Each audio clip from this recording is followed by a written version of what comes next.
another podcast about Godzilla and all his giant monster friends. This could be the end of civilization. Yeah, probably. So join your hosts, Chris Cicchini and Chris Casares. Ladies and gentlemen, you're listening to the podcast. From Odo Island.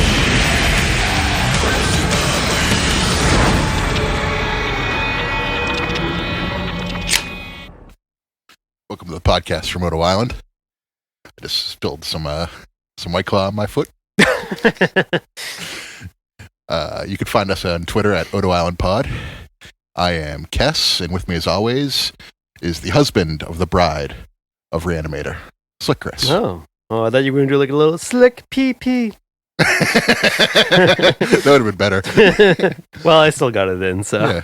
I was just thinking of random zombie movies I watched. Sure, yeah. Night of the Living Dead the other night. Yeah. And I've had zombie movies on my brain. You could also introduce me as according to Godzilla Battle Line, the mobile game, which maybe I'll just start talking about every single week now. Sure. I am, my badge is Angurus Collector. I have fancier badges, but I will refuse to take off the Angurus Collector badge. Okay. Yeah. Well, you are an Angerus boy. I am. So, I am, and I like makes to sense. I just like to let it.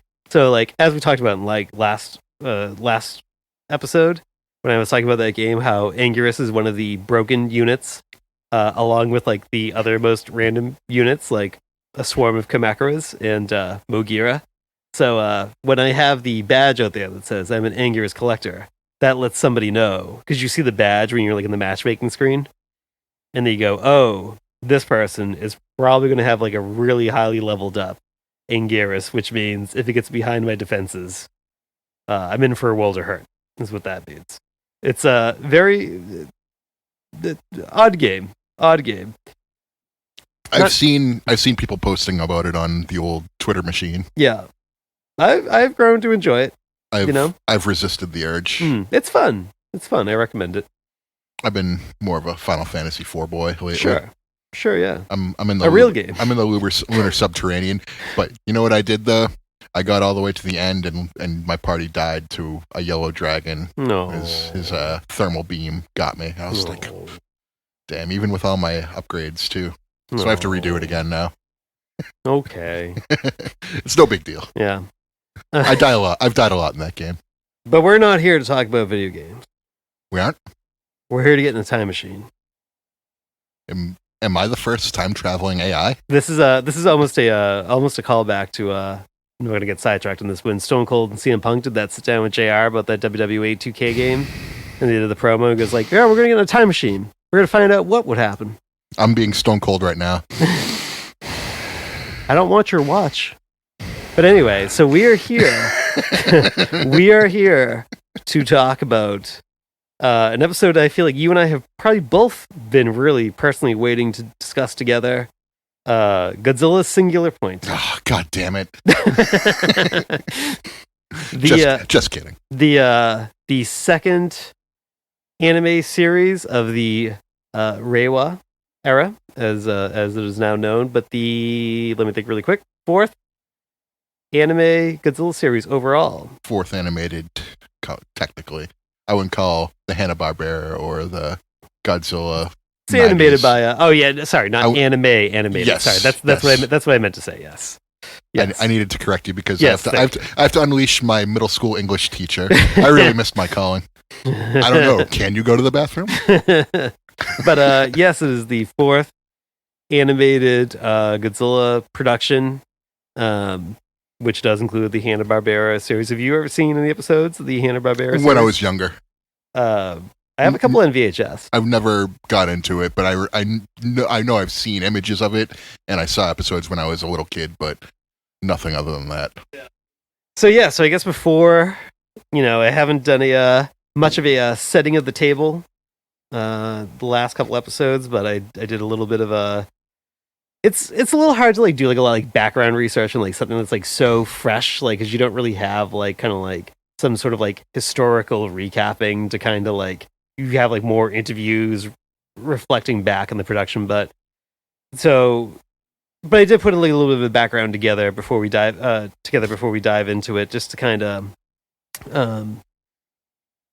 set the table for such what is, outside of legendary monsterverse. Like, this is like the other definitive Godzilla property that has like that Toho has thrown their name behind, and their money behind. So, so you and I are not anime fans per se. We don't hate it though. Like, we should clarify that. Yeah, well, I've started to watch more anime series, so I'm getting there. I get it now. And I've watched Attack on Titan and like a handful of other things, like very loose, nothing major. So it's not like we hate it or have something against it. It's just not like I like it. It's just I just haven't watched a lot. It's not our go-to form of media, right? So I'm only prefacing that. So like when I know there's a lot of like big anime names attached to this series, and I will probably skip some, and I will probably gloss over some of their achievements and things they should be recognized for. So that's really more just from like feel free to pile on us on the internet. It's not our wheelhouse, so I just want to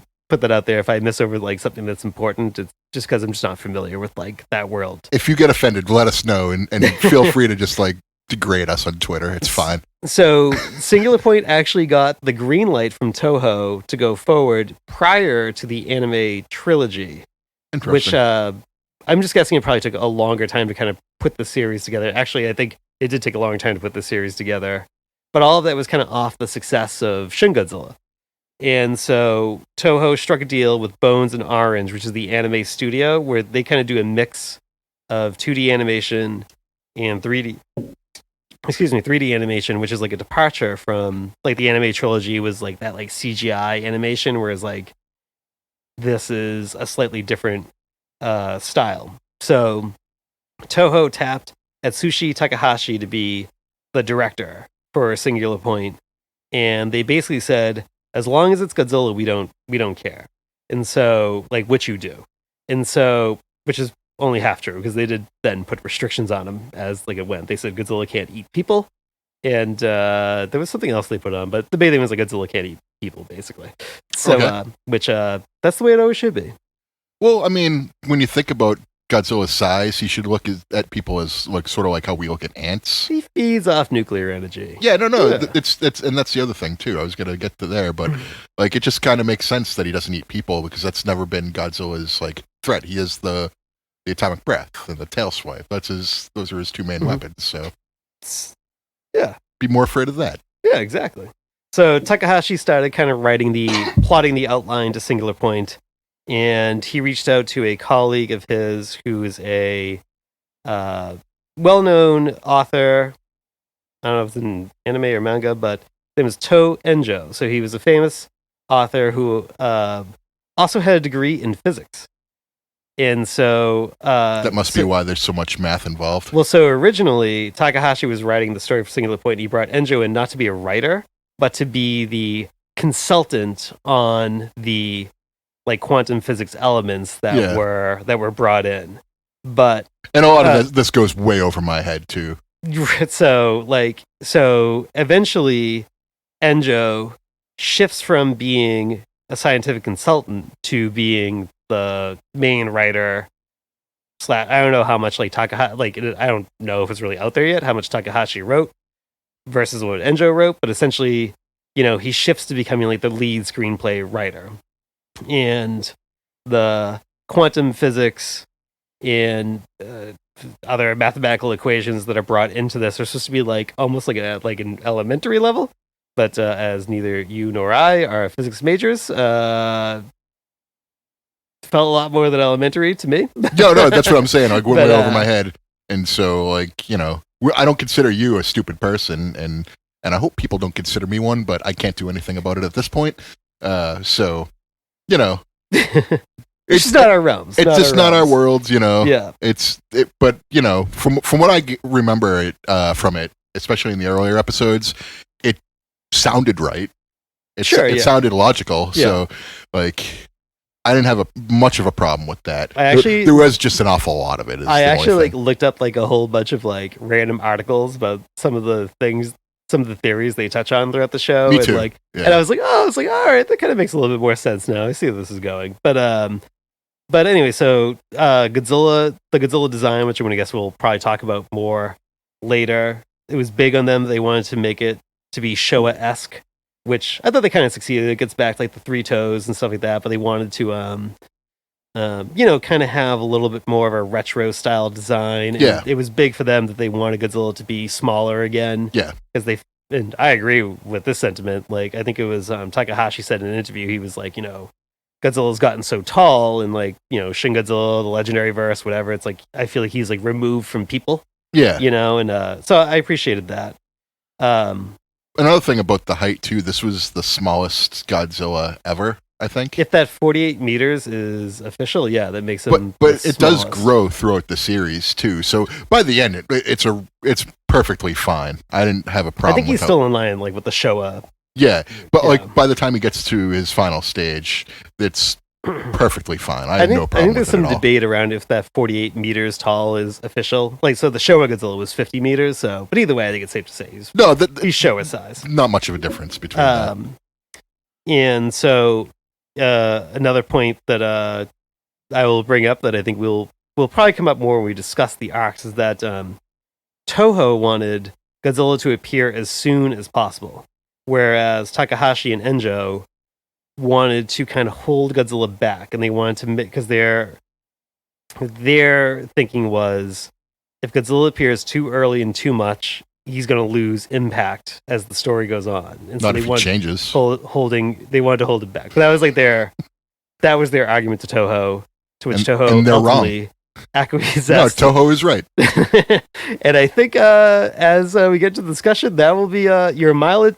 Your mileage may vary on that as we get into the. But I wanted to plant that in your mind so that you have that in your mind as we get into the discussion. But, I know who to blame now. but finally, to set the table, so I tried to do some research into. So as of this recording, it has like just released in America a couple of weeks ago.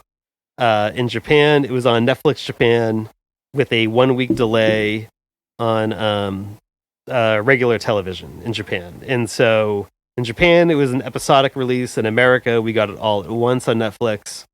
From what I can tell and what I was able to find, I mean, obviously Netflix data is very hard to find, but it was in Netflix Japan. It was pretty much every single week. It was a top trending download.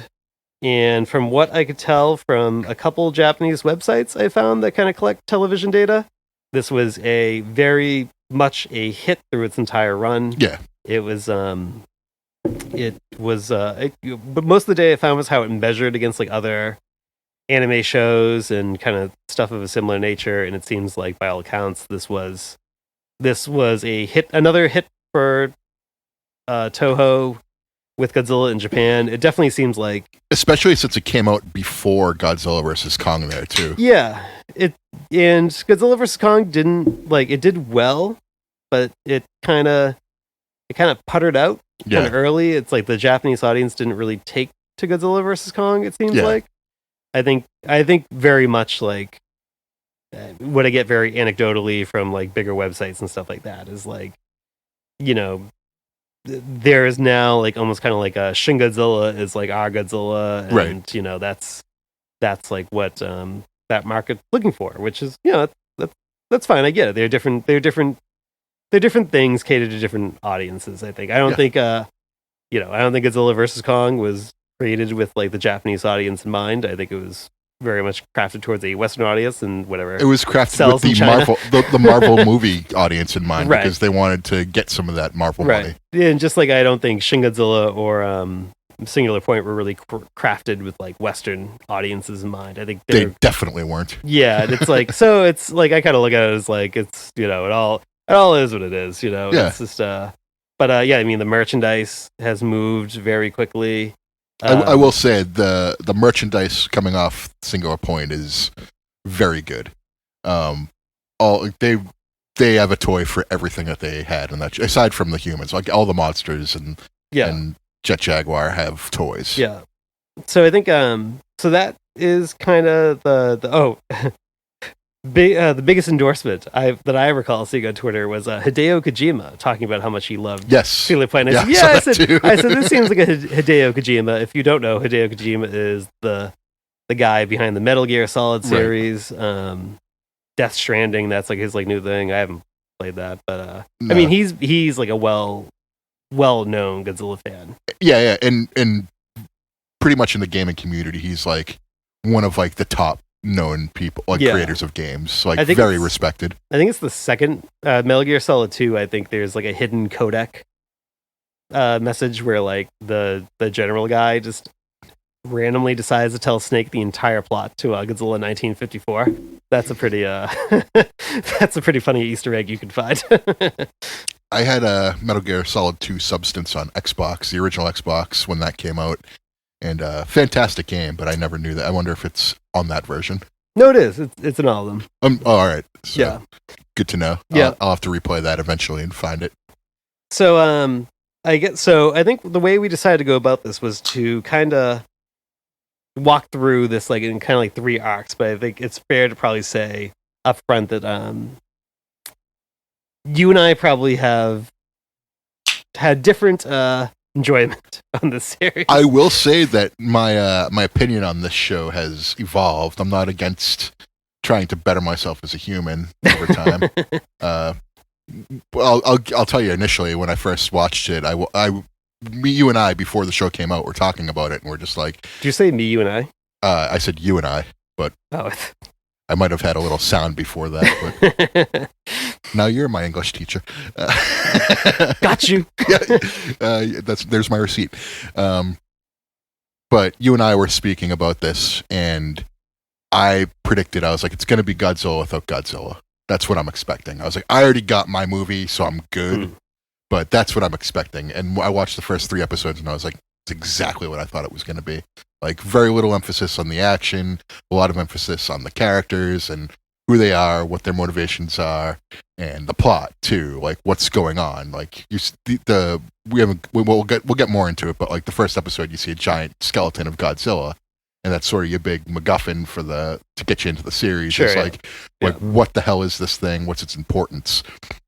And then as the episodes go on, you kind of forget about it. Oh, we should actually say really quick too. Like, this is going to be spoiler filled. It's going in the description. Yeah, we're going spoiler. Okay, yeah. I'll even add it in at the beginning as an edit, but like, yeah, spoilers for me. You've had a month. Yeah, and also for context, you and I watched this as it was airing in real time in Japan, which I think was a mistake on my part, not for you. No, right. So I regret watching it because here's the thing: the Netflix English translation is fantastic. Okay. The text in the Japanese version, not so much. And I'm not saying it was wrong or incorrect. I'm just saying they did the way it was explained in English on Netflix was much better. Okay. It spoke on more of a personable level than that one did. It's more of like a direct translation where it doesn't really. There's sort of like a ships crossing in the night types of thing, like where they mean one thing and you think they mean something else. But the English version, there's no screw ups like that. It's very if you're not fluent in Japanese or you don't understand it, watch the English version. Yeah, and I'll say to put a little background to that, what you watched was generally like kind of like the fan subs for the first half of the series because Netflix Japan did not have English subs encoded yet. Yeah. I was watching this. I had a VPN. I was like watching it over at Netflix Japan. I have a handle on Japanese, and so but still the first half of the series was like not subbed in English, so I was definitely losing a lot. Okay. But ultimately about halfway through the series, Netflix Japan put their English subs in, and I did ultimately like rewatch every episode with the English subs, and then obviously the last half I already had it. But I think that's going to be we had very different experiences from it, and it's funny you mentioned like the episodic versus like the one big dump, because like I think when we kind of get to like our thoughts and impressions over it, like I actually have like a lot that I liked about this was that I watched it episodically, but I'll save that for as like why it goes to my taste. So. And just from a personal taste, having it all dumped on me. I usually can get into the episodes once a week type of thing. Yeah. But having it all on me at once, I could get through the big story arcs a lot faster this way, and so nothing felt as far away as it did episode to episode on a weekly basis. So I think for me it worked better as a all-in-one dump, and I could just binge it. So I binged it in like 2 or 3 watches, basically, and definitely preferred it that way. So I think what's good, like for people who are like listening to this, and I've kind of gotten this based on like some feedback that we got. It's like we're about to dive into something that it just seems like these days when like a new Godzilla property comes out, like everybody has like extremely divergent opinions and they're so extreme about them. This is the most divisive Godzilla thing I've seen in a really long time. Like GVK surprised me with its divisiveness, but this I felt was even more, because I feel like the people who really like anime and Godzilla are like all about this, and the people who are like kind of like we like it, but it's not our whole lives. We're kind of like the other way, where it's kind of like we don't hate it, but it's just not like up to our like what we wanted. I will speak as a representative of people who are Godzilla is an extremely large part of my life. Yes, yeah. And I think what I was going to say is like kind of like a little bit of the pat in the back to ourselves that like we have gotten 2 extremely different takes on Godzilla this year. It's awesome. Godzilla versus Kong. It's awesome. And it's awesome. And we are obviously going to have a discussion about a show that like we have different takes on, because spoiler, I know what both of our opinions are. But like the whole underlying current to like what we're saying is though that is like, it's good that we're getting these different takes. It's good that we're getting Godzilla versus Kong. It's good that we're getting Singular Point. All I know is like everyone I've seen complain about GVK loves Singular Point, and everyone I've seen complain about Singular Point loves GVK. Yeah, so everyone got something this year. Yeah, exactly. And it's like why can't you just be I'm happy with it. Yeah. I'm happy with that. We're gonna have like a discussion for fun about what we liked and didn't like. But I love the fact that we've gotten so many different takes from 2014 to now. And now we're living in a time where we officially do not have anything new Godzilla-wise announced. But something will come down the pipe, yeah. But it's like we don't have anything announced right now. And so like if I don't know, theater, movies, anime shuts down tomorrow, this is what you got was this year, right? And so like, did you want to spend it complaining about it as we're about to like kind of like nitpick a show? But I mean like, don't be so angry about it, just have fun with it. Just have fun. Like I said before, we talked about it earlier, and I got my movie, so I was good. I was like, this could be whatever it wants to be, and it won't affect me because I got my thing. Tomorrow, as we're recording this, Skyward Sword is released on the Switch, and Singular Point reminds me so much of Skyward Sword, just because I remember the lead up to that and how everyone was saying, oh, it's the best Zelda ever, like it's incredible, and it was such a letdown for me, and I was like, it's not though, like you lied. It was a bull-faced lie, like how dare you do this to me? But that was like the only Zelda thing we had at the time. Sure. So I view the reactions of this sort of the same way, where the people who are really into it are like, oh, it's the best thing ever, and then you watch it and you're just kind of like, well, it doesn't suck, but it's not the best thing ever, so you kind of lied to me. Well, I loved it. But, no, that's what I'm saying. Like, but the people who I hear what from their perspective, they didn't lie. Right. Like they think it's the best thing ever, and it reminds me of like the motion controls and how like it was really divisive, and people either loved it or hated it. I hated it personally, but I meant I love it to Singular Point, not Skyward Sword. I've never played Skyward Sword. So that's what I mean. Like Skyward Sword sucks. I'm just kidding. I've never played it. Never played that. I was just playing Twitter for a moment. Yeah, that's fine. That's kind of my personality though. Like I'll say something like that, and people are like, oh, how dare you? And I'm like, well, I'm just like kind of having fun, like whatever.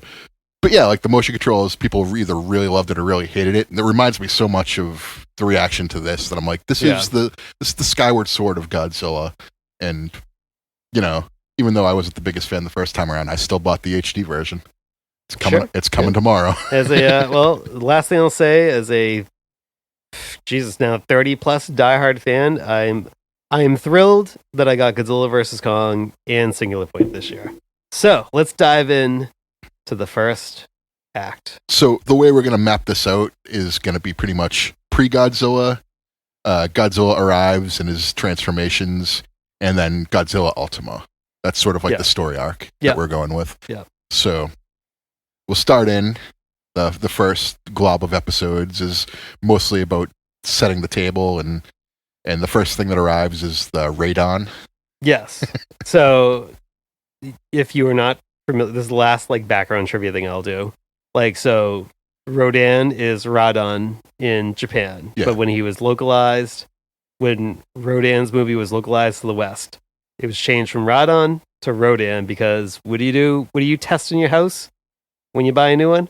Radon. And it is, and so that's just kind of been like, I mean, you know, Rodan has always been Radon in Japan, but there is like kind of like a throwaway line that it's like, oh, maybe he's Radon because he's attracted to radio waves in the first couple movies. But yeah, so this kind of the first bulk of episodes kind of start with the introduction to the Otaki factory, Yoon and everybody else in the factory, Mei.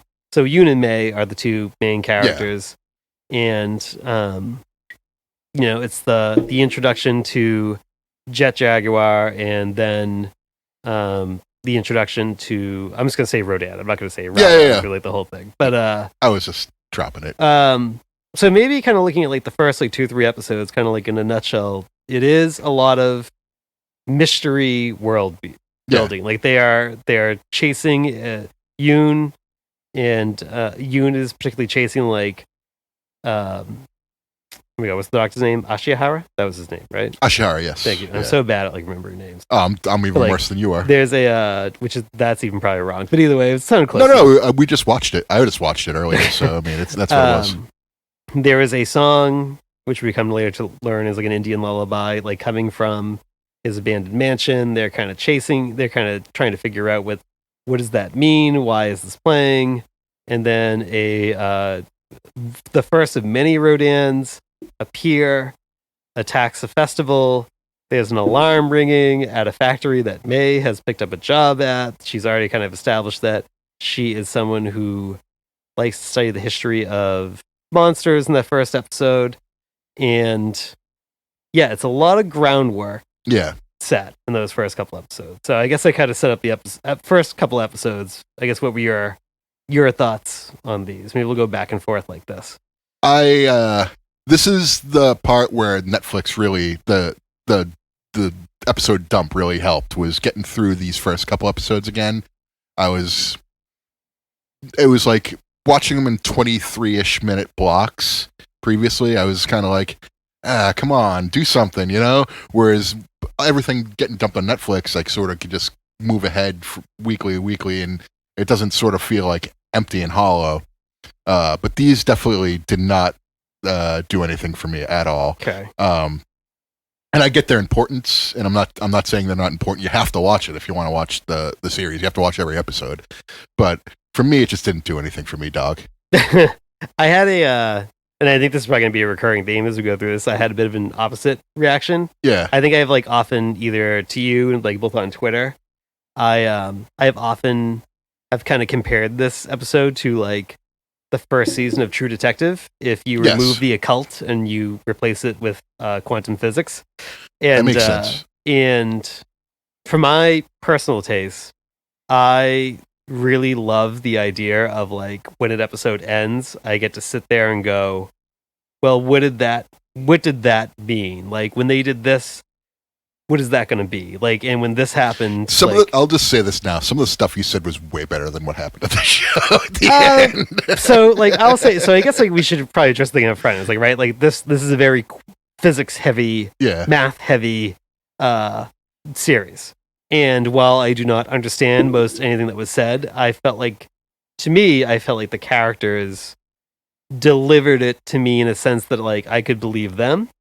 So even though I don't understand it, everything that they're saying, I bought into what they said. And I said, okay, like they are unraveling a mystery, you know, and while I am not going to understand all the mathematics and physics behind it, I am recognizing that like what they are saying is giving meaning to what the monsters are doing. And so now when I watch what the monsters are doing, I'm trying to figure out what does that mean. Yeah. That was like what I enjoyed. That's like right up but that's like a very particular thing that's like very much up my alley. I like that. So, but even when you were guessing what like the singular point was, and then I'm just gonna give it away. You thought that it meant that like this Godzilla gave birth to like every Godzilla thing that happened. It was like the true origin story of Godzilla. That was like one theory I had because this kind of ties into what happens in the first couple episodes. Red dust starts to appear.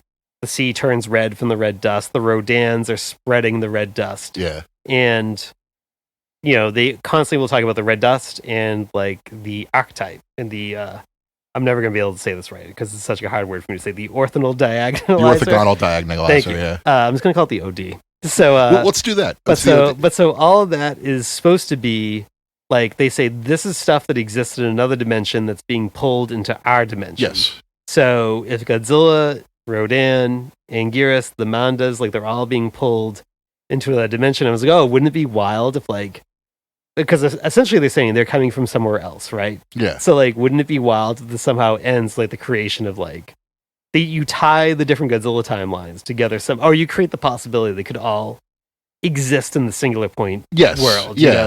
And I think that when you mentioned that to me, I was like, I hope that happens because that would be awesome. It still could happen because it looks like we're getting a season 2. No, so. I mean, if you watch through the end, you can't tease us without a season 2. Absolutely. So, but getting back to like those first couple episodes, like it's a little unclear what does the Indian lullaby mean. Actually, I thought like one of the best, very subtle thing. That very first episode ends with, or the very first episode does not have really much in the way of action outside of like they're building to Jaguar, like they go to the Indian lullaby, and then like the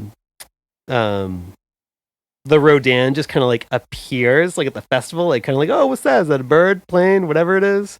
And then like just like the Rodan comes by, and I thought as the series goes on, like because this is also supposed to like kind of conjure up like apocalyptic imagery. Imagery. Take another White Claw. Take a shot. I came to view the Rodan as the series went on as like biblical, like locusts. The locusts, yeah. Through this like whole thing. Yeah, I thought that was great. And I didn't mind their use. I'm going through puberty. I'm sorry, Mister. I almost gave away your government name, but I stopped myself.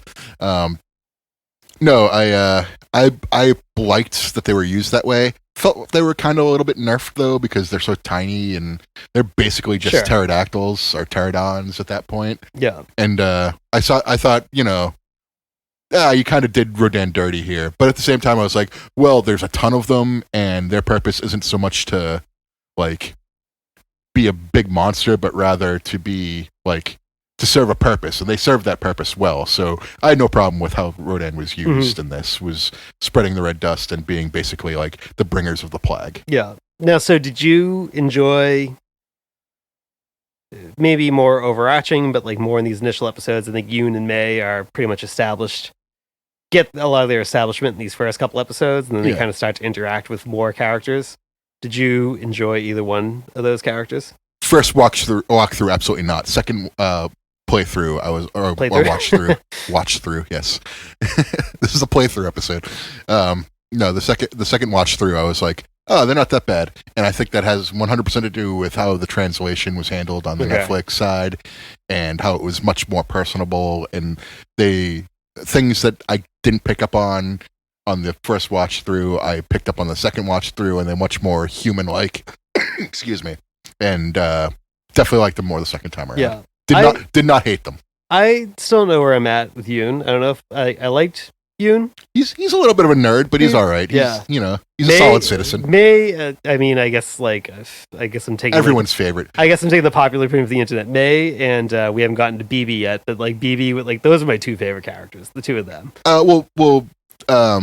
May, I think, was going to be the popular one from the get-go, just because like she's pretty much the main character and she's smart, and you get to see inside of her bedroom, and I think that that made a lot of horny little nerds happy. Oh, would you stop? But I think I've been waiting a long time to say that. I guess what I'm thinking of, like protagonists who are not Aro from the anime trilogy. Like Yoon almost gave me Aro vibes if he was like a better human being. Whereas like I just thought May was like a refreshing character who was not Haru from the anime trilogy. I thought it was like, I guess they're just gonna like kind of naturally get compared. Like, well, Haru is a piece of shit, though. right? And it's like Yoon. I didn't think was, but Yoon was like very stoic, like kind of. Yeah, he's like, just kind of a nerd. Yeah, whereas like May is like quirky and social funny. interactions weren't his thing. His thing was cartography map clubs. Yeah, well, I was waiting for us to get to that, but so I don't think that happens till later. So no, that's definitely in the third act. So in the first couple episodes, yeah, like the only Godzilla exposure is the skeleton in the basement, which will apparently come to play a huge role, apparently, in whatever the next season will be. And then I think you get the cameo of Godzilla in his like Titanosaurus form. I think he attacks a submarine in like the third or fourth episode. I forget which one it was. But, yeah. So I know you overall are probably gonna say like you don't like the lack of Godzilla, but were you satisfied at all by like the Rodans attacking people in these early episodes and like Jet Jaguars fighting off Rodans, and then I thought that was fine, but my biggest problem with it was that it was just it felt so slow at first, and by episode 5, I'm like, where the fuck is Godzilla? At this point, I'm getting pissed. I'm like, the Bruins are losing to the fucking Islanders every night. Godzilla's not showing up in his own goddamn show again, and it just happens too much. I guess this will be like I get that the show is called Godzilla Singular Point. I was overarching comment on the whole series. Like, I was happy with the fact that like there was so much like Jet Jaguar fighting Rodans, Anguirus, which are going to be the kind of the heart of the next act, gets like 2 whole episodes himself. The weird Megalon, Hedorah, Kumonga, Kamakura hybrids. I like take that. Up a point. I did like that. And so I was satisfied by like the other kaiju action going on. Like, part of me is almost kind of like, this perhaps should not have been called Godzilla Singular Point. It should have been like something that was more, this is a celebration of the Toho universe as a large. Agreed. And I think that probably would change some expectations. It does sort of fly in the face of what happens towards the end. So towards the end, yeah, call it Godzilla Singular Point. But at the beginning, it's like you're getting frustrated, and that's. I wasn't, but I hear you. I hear you. And the big thing that happened during this time was the Bruins losing to the Islanders. And so one night I was just like so frustrated with it. I was like, Singular Point sucks. I was having fun with you, and I thought you would appreciate how hard I was going against it. But it was really just me just working off my Bruins frustrations. And I was like, I had to project this onto something. And right. This is here, and I think you're going to laugh. So, I don't know if you did. But so, yeah.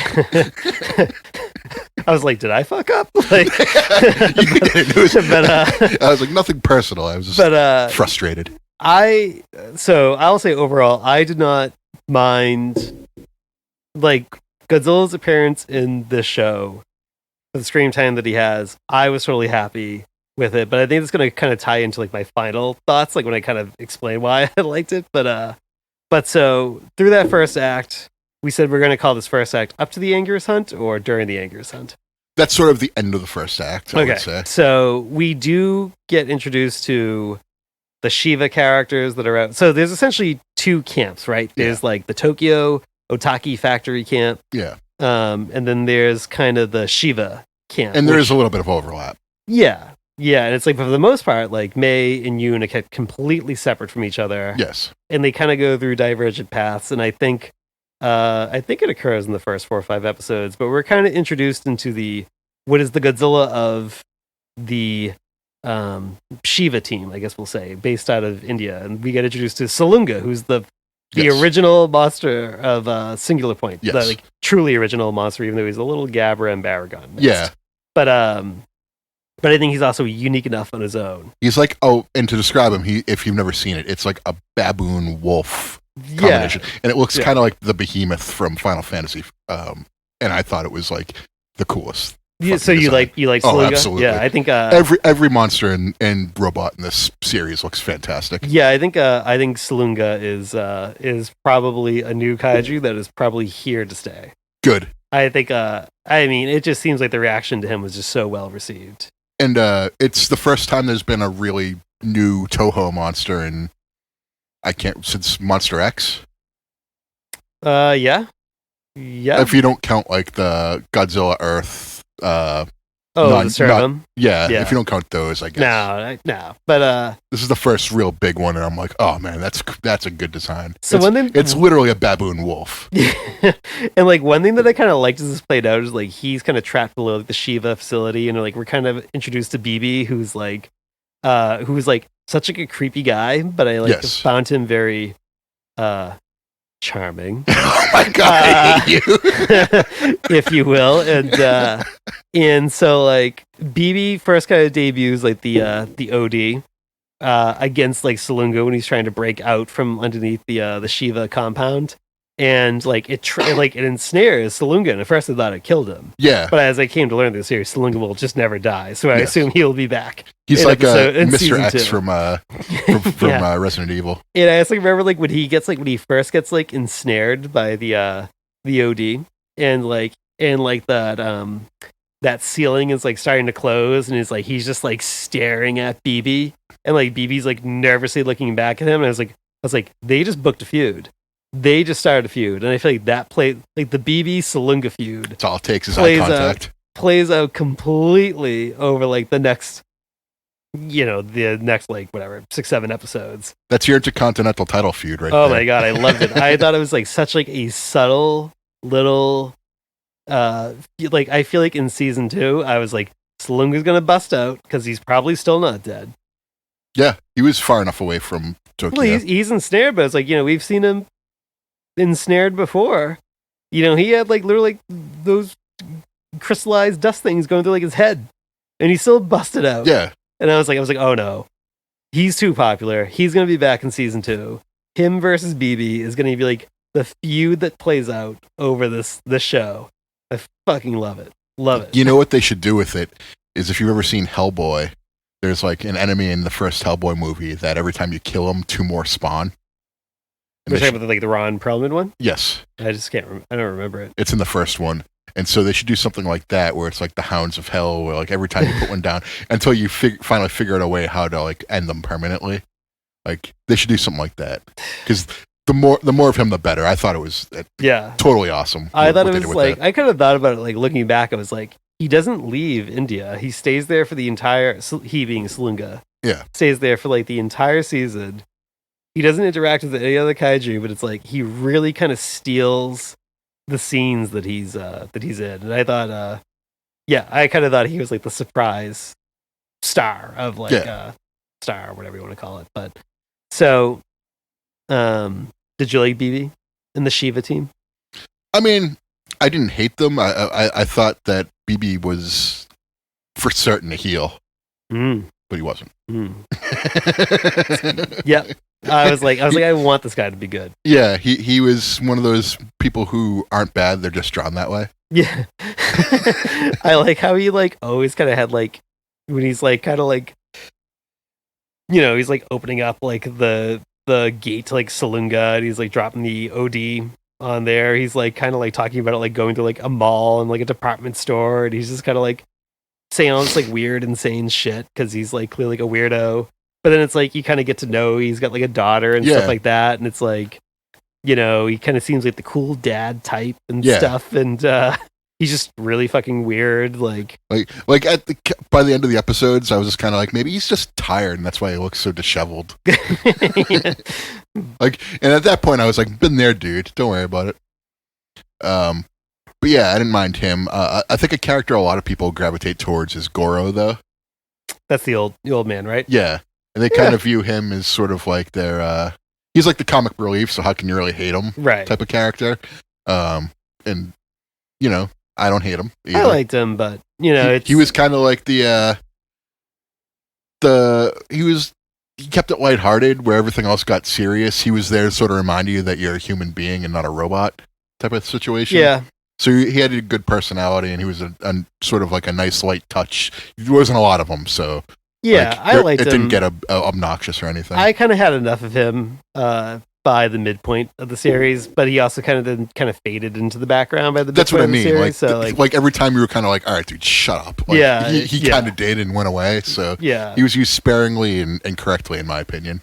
So I think where to kind of round out the first act, like where this series, I think the first like really high mark of the series is I keep calling it the Anguirus Hunt episodes, but it's the two Anguirus centric episodes, and obviously I'm an Anguirus boy, but that aside, I still think those were like probably two of the strongest episodes of the whole show. The one where Jet Jaguar and Anguirus fight is the second best episode of the show, in my opinion. Sure, yeah. And because it goes on for a while and cool stuff happens. Yeah, I'll point out too that Jet Jaguar loses his legs in between those episodes, and so like one thing we haven't really touched on, this show is filled with fan service, and that's the first bit right there. Is that Jet Jaguar? Well, not the first bit, but like one of the most extreme bits is that Anguirus's legs are the robot Nigel from the Godzilla '98 the series. Yeah. Show, and I was like, this is ridiculous that this is happening right now, and I said I can't get enough of this. But see for me, I never really watched it, so I was ambivalent to the whole thing. Gotcha. But you watched it and you liked it, and so that's why I was like, I'm not shitting on this. It just doesn't do anything for me. But also, Anguirus's design is a lot of like deep cuts too. No, Anguirus' design was awesome. So there's one part too, like with Anguirus' design on his back, his carapace kind of like splits, and that's a reference to his original design in Godzilla Raids Again, where like originally his back was not there's a line. Yeah, it was like split, and his back was more flopping than like being like connected almost like a turtle shell to his back, and there was a reference to that. And it's like those are two of the more like I don't want to say obvious, but like more like they're right there out there in front of you type like references, and like there's a lot like they're just like prior to this recording, we're not gonna have time to get through all of it, but it's like there's like an official singular point guide that's got released in Japan. A lot of people have been putting like screenshots up about it. Mm-hmm. Like there are so many like hidden references, and like the writers and the directors, they were just like, yeah, everything we did meant something, and like they literally did. Like there's like the one anecdote I'll use is like there's a scene like where one of the characters is drinking coffee and there's like a name on it, and it's like the guy who did like the dubbing or the sound effects for like the 1998 Matthew Roger Godzilla movie.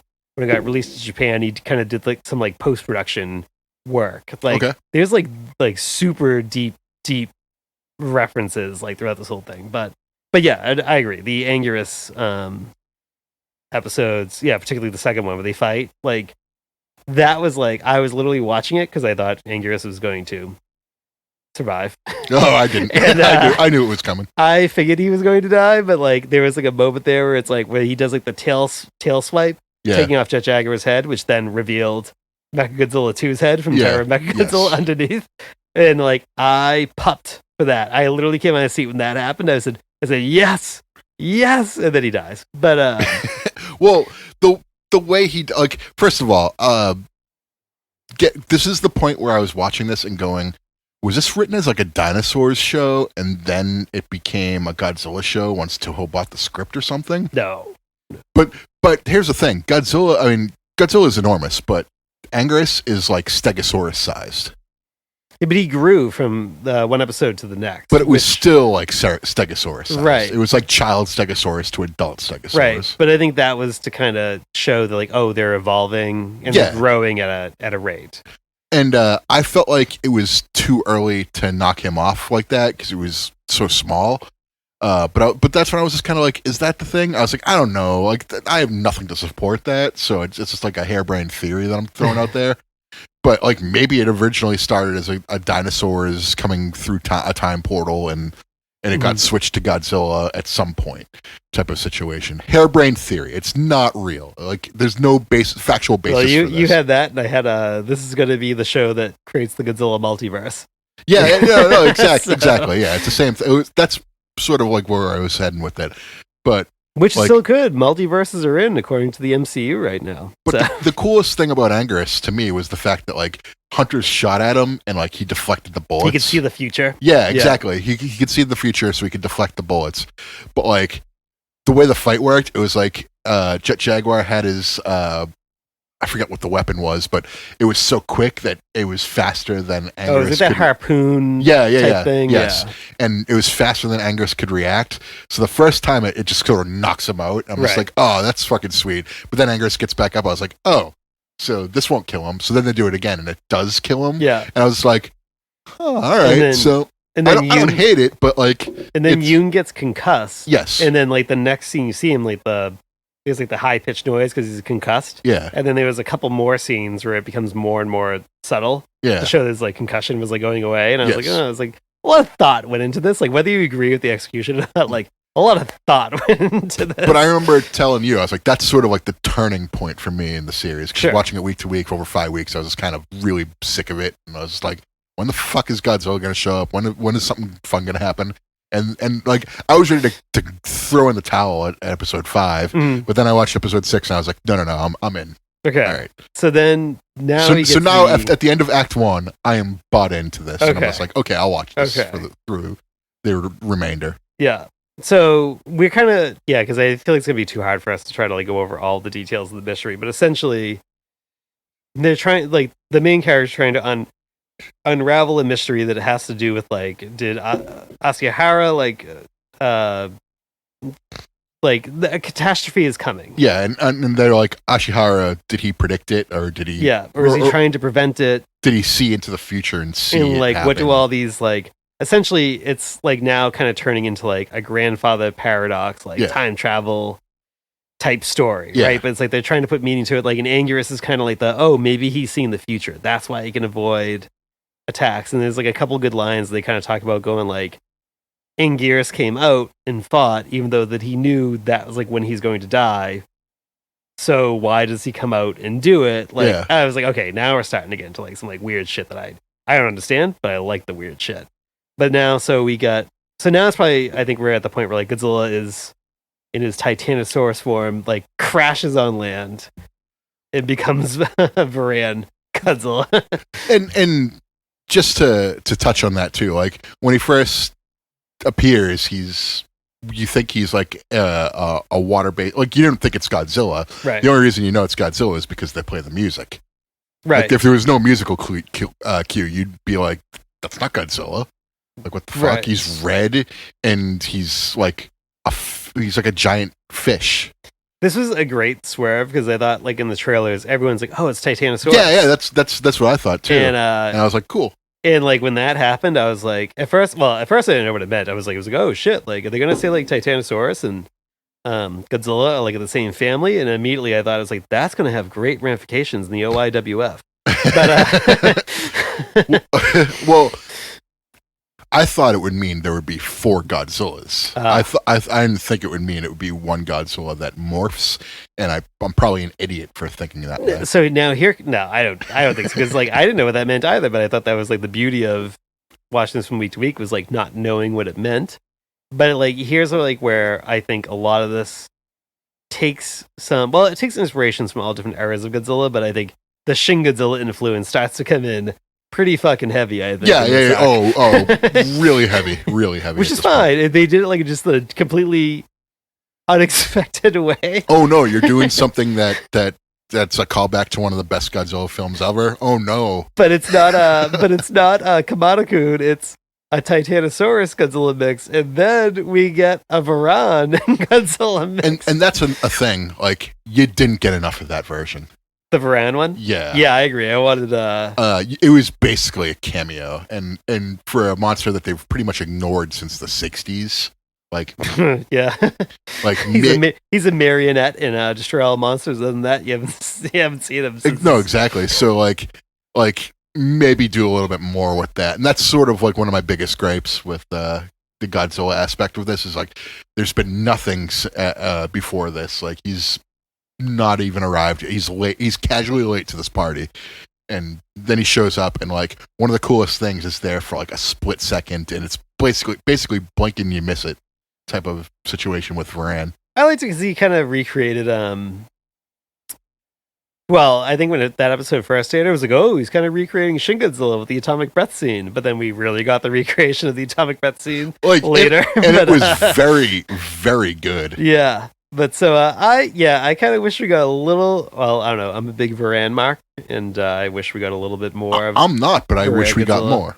Yeah. But I like once he like I kind of felt like a good anticipation going like I was like, all right, Godzilla keeps getting closer to shore, closer to shore. I think he got to shore one episode too late for me, but I would have got him there an episode earlier. But once he finally got there, kills the Manda like as he's jumping onto the ground, and like the blood just like splatters across like the window, like when a bunch of spectators are watching. I was like, whoa, it's like awesome. like once it gets there, it's pretty sweet. Yeah, but then there's sort of like a lull, and he really doesn't do too much for a couple episodes. He goes into his I think it's just an episode or two. He's in his shell, and before he turns into the terrestrius. Yeah, that's all lull to me. Like those two episodes do more with the Varan thing. But don't we also get? Isn't that also the episodes where we get the Jet Jaguar and Kumunga fight? Well, that was episode 9. So the action episodes are 6 and 9. Nice, 6 and 9, and then 13 are the big action heavy episodes. Mm-hmm. And for a 13 episode series, that's not enough in my opinion. But the ones where you get them, they're good. Sure, yeah. And I think there's a lot being done to like they're really laying in heavy to like the mystery in between. Like so at that point it's like every episode kind of starts like you get a little action segment at the beginning and or the end, and you're getting like an exploration of like the mysteries like unfolding. Yeah. And I think again we're just gonna kind of gloss over and get to like the high points, but it's like but then Godzilla busts out of his Varan shell after the attack, and he becomes Godzilla terrestrius. I thought this version, while it was a little small, was still pretty cool. So I'm going to say one thing right now. Everyone kept calling this the Gorosaurus version, which I hear you. I see the Gorosaurus traits. I don't. But I see it like in the head. This is the Pennywise one for me. The Pennywise one. Because his mouth is shaped like Pennywise's real mouth from the It movies. The 2017, 2018 movies. All right, I get it now. Well, I think it was the head and the bubbly skin, but the way he walks and the way he carries himself.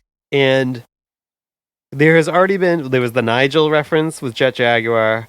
There's another episode that starts with a kid like in his room. There's a bunch of stuffed animals of monsters that were in Godzilla the series from 1998-99. I was like, he is adopting like the way, like he literally holds his arms and walks just like Godzilla does in Godzilla the series. I said, this is a hodgepodge. The American version, yeah. Yeah, the animated 98 spin-off series. Yeah, he walks just like that Godzilla. And I think mixed with Gorosaurus. I think this is where you dropped that theory on me about how it could be like the origin story of like all the different versions of Godzilla. And I was like, that would be really cool. Like these versions like morph into like different versions of Godzilla. Or they can just pull those different worlds together. Like they can show you that like one of those Godzillas could pull through the red dust. And since there's a time travel element to it, world, that it kind of makes sense, and it sort of unites all the timelines into one, and that's the real singular point. And I was like, that would be awesome. Like that's so cerebral. And I will die on this hill that Godzilla Terrestrius is in part influenced by Godzilla from Godzilla the series. I will die on that hill. And then one day I will get myself in front of one of the writers and I will say, that is a combination of Gorosaurus and Godzilla from Godzilla the series, right? And they'll say, yes, mate. That's right. And I'll go, fuck, knew it. Killed it. And I'll go home, pat myself on the back. Yeah, it's always nice when you think of something and it turns out to be right and it's still awesome. And one thing that was awesome too is that he fires Minula's smoke rings as a weapon. So that was something that I thought was really cool because there's a larger Rodan that starts to come in. Who also has like a black hole type like body paint thing going on. Yeah, it looks a little different. So the first one was like a little bit bigger and red, and then everything after that was like a little bit smaller and more of a maroon color. Right. And then this one was like black. Yeah. And it was bigger, and like the people are scared. Like they're terrified of this thing. and then Godzilla just He one-shots it. one-shots it with that smoke ring, and I was just like, oh, that was really cool. Yeah. Like, wish there was a little bit more of that, like, sprinkled throughout the series. I didn't know what to make of that Godzilla design at first. At first, I was like, I don't know how I feel about this. But it's like, as time has gone on, I was like, no, that design it's so uncomfortable and awesome. Every design, like, the Mandas were cool. We haven't even really talked about that, but, like, yeah, they're the job squad. They are, but, like, they're still pretty cool looking. Yeah. You know? Yeah. But, like, the Godzilla designs are top notch. Sure. What was the name of the other guy? The wolf Salunga? baboon? Salunga, yeah. Salunga, yeah.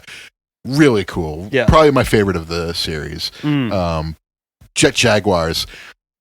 I thought that, like, people, like, I was seeing people hate on it, and I was like, he's like chunky and he's got like skinny little legs and arms. I was like, I kind of love this. And then it's like, I think like now as like he's getting like new legs and stuff like that, like this is like kind of where, you know, Jet Jaguar, I think, yes, Yoon and Mei are the main human cast. But Jet Jaguar is the main, like, but he becomes the main character, right? Like, well, he's the main, like, on the monster Titan, like, side, like, you know what I mean? Like, where it's basically two different things. Where the human characters have like their two main protagonists, and then Jet Jaguar is sort of like the main robot monster thing.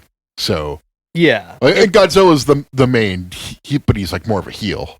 To me, like Jet Jaguar became like he's a samurai character who is like kind of the stoic cowboy in a western. Is like what he became after the Anguirus fight. Like once he like starts to kind of act on his own, get his own AI. Like once like so we kind of touched on it like, over like Pero and PP, like, you know, the main AI characters who kind of like ultimately become like the in part some of the saviors of the world. But like once like Jet Jaguar gets like starts like getting uploaded with PP's like AI, like I was like, oh, he's like, and he makes like the staff out of like the Anguirus horn. Yeah, that was awesome. And I was like, he's part samurai.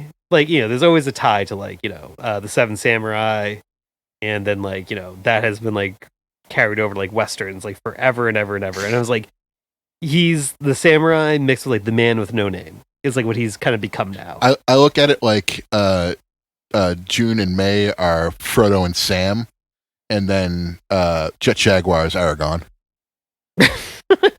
Like they're still working on the same team, but their paths sort of diverge a little bit. Yeah. But like they're all heroes in the end. Sure. Yep. So yeah. I don't know. Like once we got to like Jet Jaguar fighting like hordes of Kumongas, and then like later into the next arc, like, you know, he rides a Rodan and then like spears it, and I was like, oh no. I was like, Jet Jaguar is just the best. Yeah, I don't know. Getting his day in the sun. I have no complaints because you haven't seen Jet Jaguar in 30, 35, 40 years. Right. I forget when. Right. Was it Gigan? Was that what the movie he was in?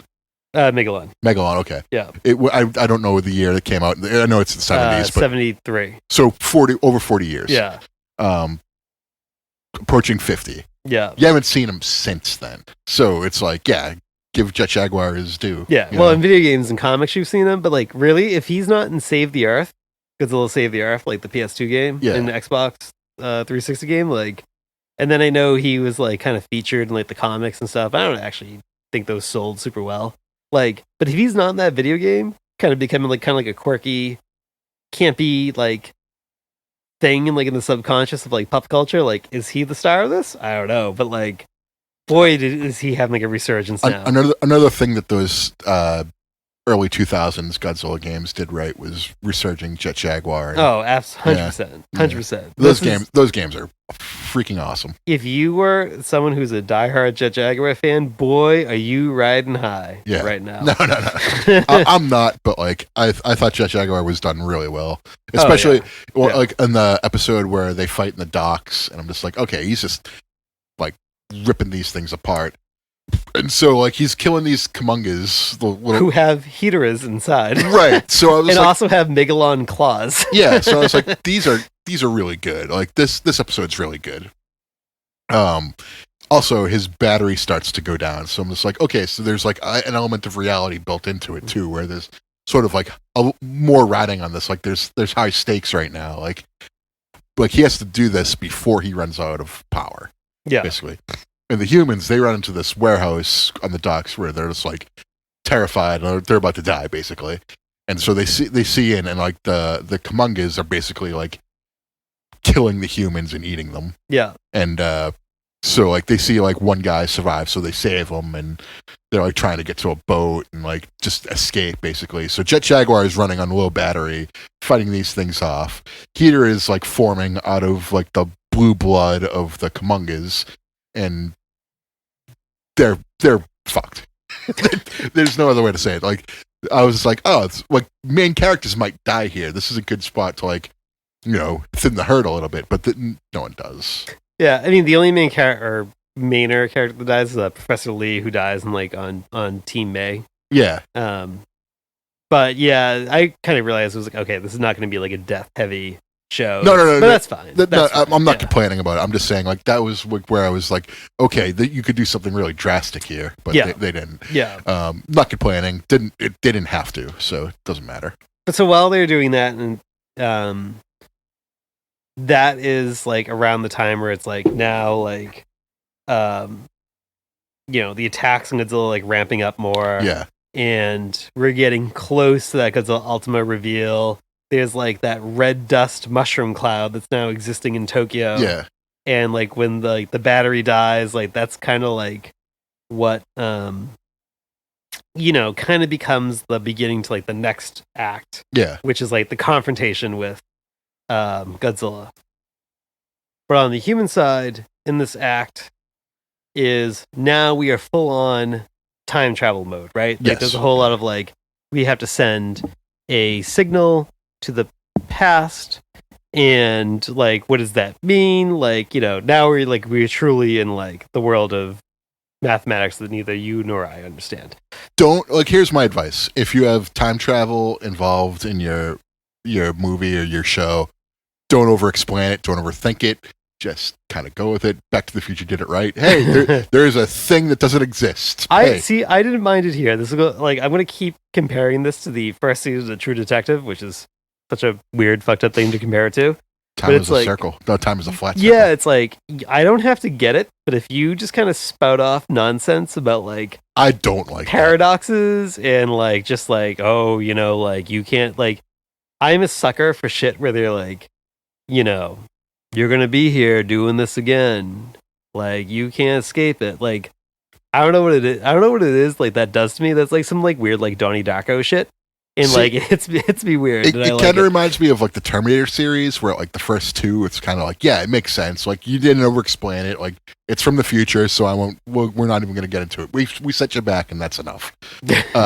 As it went on, it's like, okay, we sent more and more and more and more back to different times. So now the timeline's all screwed up, and it's just kind of like it gets more and more convoluted the more you try to explain it. 'Cause it's like, I don't know if you've ever seen It's Always Sunny in Philadelphia, but when Mac tries to explain something and he gets lost, he kind of looks at the sky. He's like, and then I don't know, like it gets kind of cringy, and so that's where I kind of feel like this started to get. It was like you're getting way too into it. Like just leave it alone. Time travel isn't possible. So like the more you try to like mathematically explain it, well, if Neil deGrasse is listening to this episode, he's going to tell you, well, if you move at the speed of light, time actually moves, or beyond the speed of light, time moves different for you. I watched some like weird YouTube videos leading up to this. But it's never negative, because it'll always be moving forward. No matter how fast you move, it'll never be negative. Well, and that's what you need for time travel. He did talk about if you get around, like it was something about like two black holes kind of close to each other, you can actually develop negative time. I still don't get it, but I'm just saying. People out there are talking about this shit. That's on the presumption that black holes cause like a differentiation. Like I don't know, and there's no categorical proof of that. But people out there, I don't know. But physicists out there apparently talk about this stuff. I don't really get it because it's nothing's been proven. But it gets back to my whole like, you know, in True Detective, they talked about like weird occult shit kind of subtly, and I didn't get it. You know, or necessarily all of it, but the characters made me believe in them saying it, and I was like believed in the character saying it in this show. I guess it's like to the wrestling side, right? Taking a bit because we are also wrestling marks, right? Are we Like, though? this is the longest we've gone. As I say with 10 belts on my wall. I don't remember if we had like a wrestling remark in the intro, but this might be officially the longest we've ever gone without a wrestling reference. At least talking about. Oh God! And it's like, you know, when the Ultimate Warrior worked when we were kids because he said nonsense, but you bought into his nonsense Because he was colorful and jacked. He delivered it, Yeah. right? So like, that's. God, that's quite a disservice to the writing on the Singular Point, but but the point is the same. Is But that, like, I think at one point I did describe it as gobbledygook. it's like Star Trek, right? Like they Yeah. have like the Trekkie talk and stuff like that. Yeah. It's just nonsense. But Yeah. like you just go, all right, I'm accepting this is like what exists in this story. So I'm going to go with it. I'm going to go with your rules, your story. And I did that too. Like I will, when it comes to time travel and science fiction, I will always go with it because like it requires it. Like if you don't go with it, like you're just ruining it for yourself. So you have to go with it. You have to play along. But the thing for me is that like don't try to over explain it and don't try to be smart. Like don't like. I think once you try to be too smart, you're like basically like outsmarting yourself because nobody's going to get it, nobody's going to follow it, and I kind of feel like that's where we are. And I did see people on Twitter trying to say, like, "Well, I get it perfectly," and like, "No, you didn't. That's a lie. Shut up." Unless, like, unless that's your training and background, I don't believe that. But but like what I did was like that's not my training and background. Like no, me neither. Yeah, but I go, all right, these characters, they're establishing rules for this world and for the series. Sure. And like as nonsensical as they can be, like once you set the rules and the rules for your world, your story, your show, as long as you don't break them, like I'm on board, right? And I never felt like they broke the rules they set. No, they didn't. I just felt like they over-explained it and they got too far into it where they just started to just that's speak the critique, nonsense. Right, of the show. Like it's very talky at times. Like, characters talk a lot. Yeah. It's very. Aaron Sorkin probably loves this show. A lot of walk and talks. Yeah. So, but like that said, so now this last act, right? Like, so those are the two big things. We're unraveling kind of the mystery of, we got to get to the thing. There's what are the three big things going on here? We got to get to the singular point that is under Shiva. So Team BB in May, and Perro are trying to get to the singular point that's under the Shiva base. Team Otaki Factory, they're trying to figure out what is going on with Jet Jaguar. And at this point, sort of like the government has sort of intervened, and even the government's like trying to support them too. Right. Right. And like sort of like they're like, we need Jet Jaguar to help us. Right. Like, and so they're setting up. So that's the two big setup, right? And now we get to the two big monster climax. Yeah. We get Otaki Factory heading to Tokyo. We got May and Bibi going to Shiva. That sets up their showdown with Salunga. And then it also sets up the why don't you take away your impressions of it? Like the emergence of that, like that it's episode 10 where I think Godzilla Ultima is revealed. Yeah. Oh my god. And that last scene. So we saw Godzilla Ultima before the series started, so that was like the only impression I had of Godzilla. And there's a lot of people saying like, I don't know, like this and that. They're kind of wishy-washy on him. I was like, this is one of the coolest Godzilla's ever seen. Absolutely. Absolutely. Like it's different, but it's still like very much Godzilla. But once he does show up, there's a lot of throwbacks to Shin Godzilla with his attack. Because like the tanks are firing at him, and like they're like, it's typical Godzilla stuff. Like the army's trying to fight Godzilla, and just obliterates them real quick. One of the things I really liked about his attack too was that like his beam. I didn't so much like the circles that were forming around the beam. It reminded me of Godzilla Earth, so I thought there was like a crossover from that because I thought his beam in that looked like phenomenal. But in this, I was kind of like, it doesn't really serve a purpose, though. It just looks cool. Yeah. so his beam was like melting buildings, and you saw like the orange liquid of like basically spilling out of the building. Oh because the beam was so hot, and it would hit a building, stop for a second, and then go again. And I was like, good, like that's exactly how I imagine it would be in real life. So one thing I'll say of the rings around the beam is that I think they're actually kind of like a secondary perimeter attack, because when he fights the Manda in the next episode and he like blows the Manda away, like there's what I took as like when like the rings like expand outwards, like when he fires his ray, it looks like that does like perimeter damage. And I was like, oh, okay, so this is like, I don't have a problem with it. It could stay. I was just like, I don't know. It just kind of looks cool. It's kind of unnecessary in my opinion. Yeah. It's like in Doom, the new Doom games, when you get like weapon upgrades, and it's like you can launch like pulse attacks with the pulse cannon, and it's just sort of like this extra little thing it can do.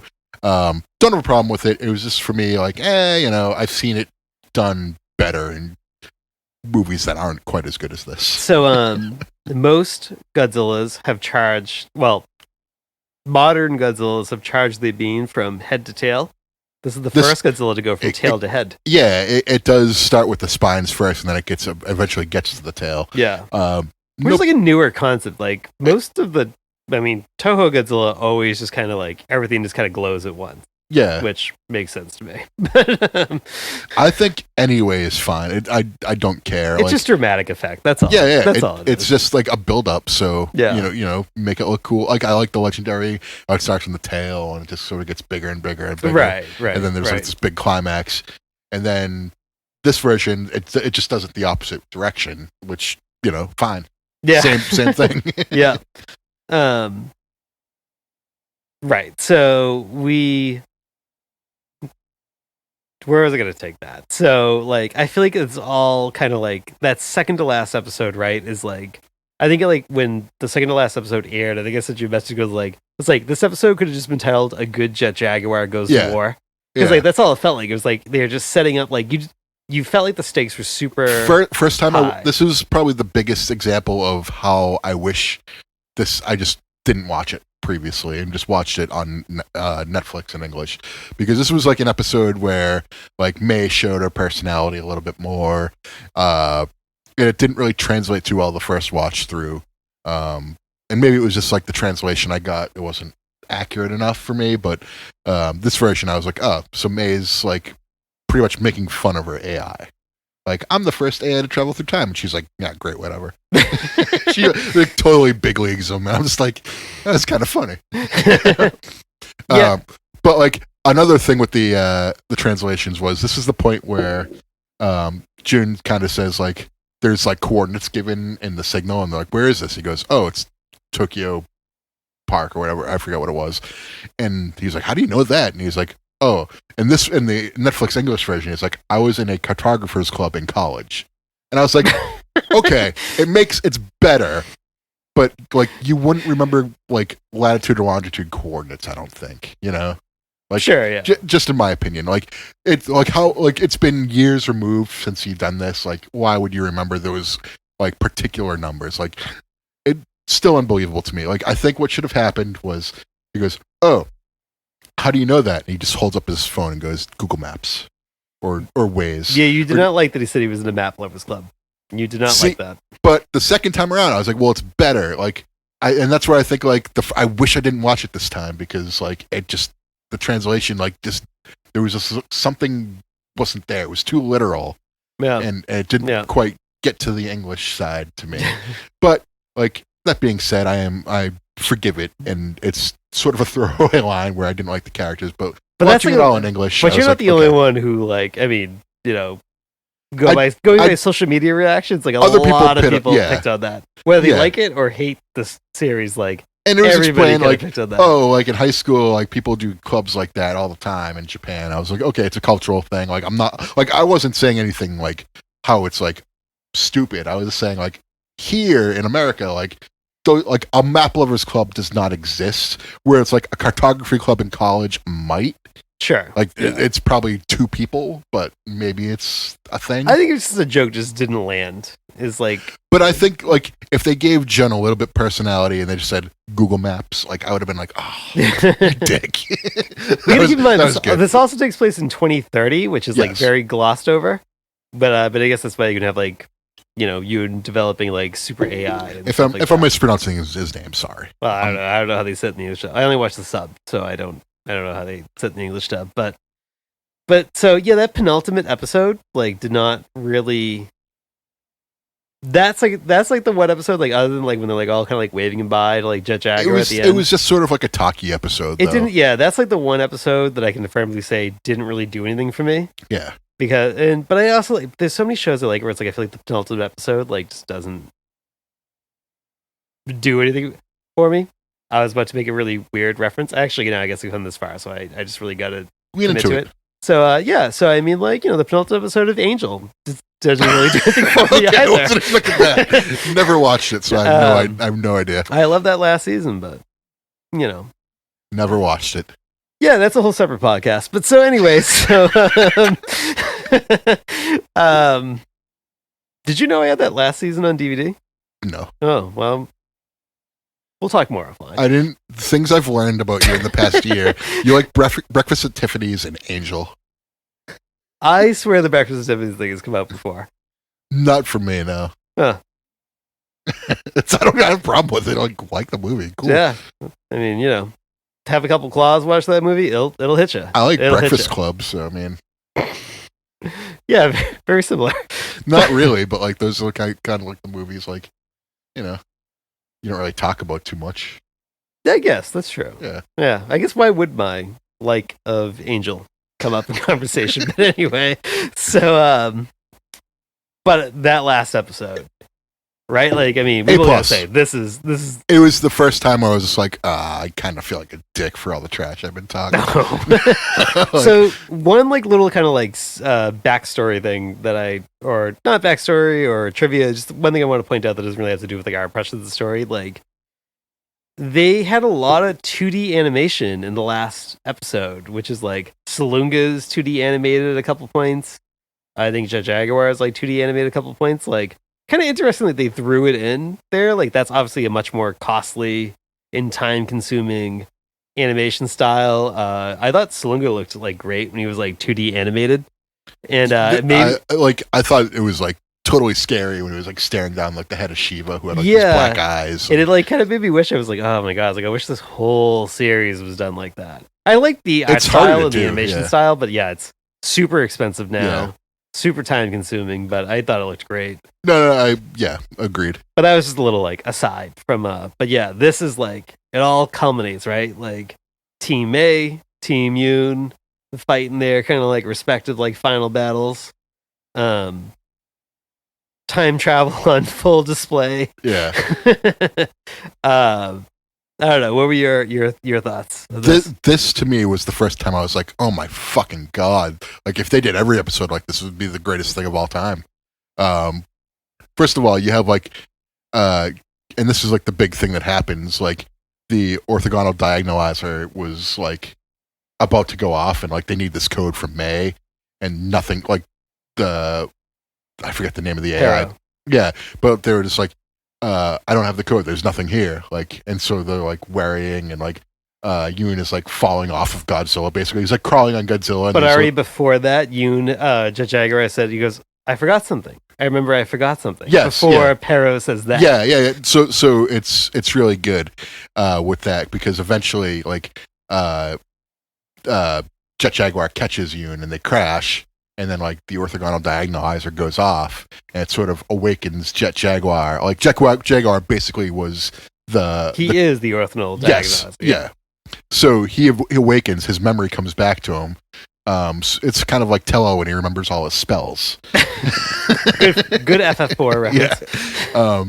So he, like, awakens. Jet Jaguar remembers media, yeah, he awakens, basically. He's like, I was, like, a descendant of these AIs, like, birthed into one. Like, I was the key the whole time. I just couldn't remember, and now I do. And now he's Godzilla size. So that, like, kind of gets into, like, the gimmicky shit, where, like, I love, like, the time paradox type shit, because, like, it's now 2 episodes ago at this point, 2 or 3 episodes. He's like Jet Jaguar does like the reboot, and he's saying "Mama." Yeah, he's Mama. like basically relearning everything from the start. But it's also like at the beginning of the 13th episode, like the different Pero AIs are talking to each other as like descendants.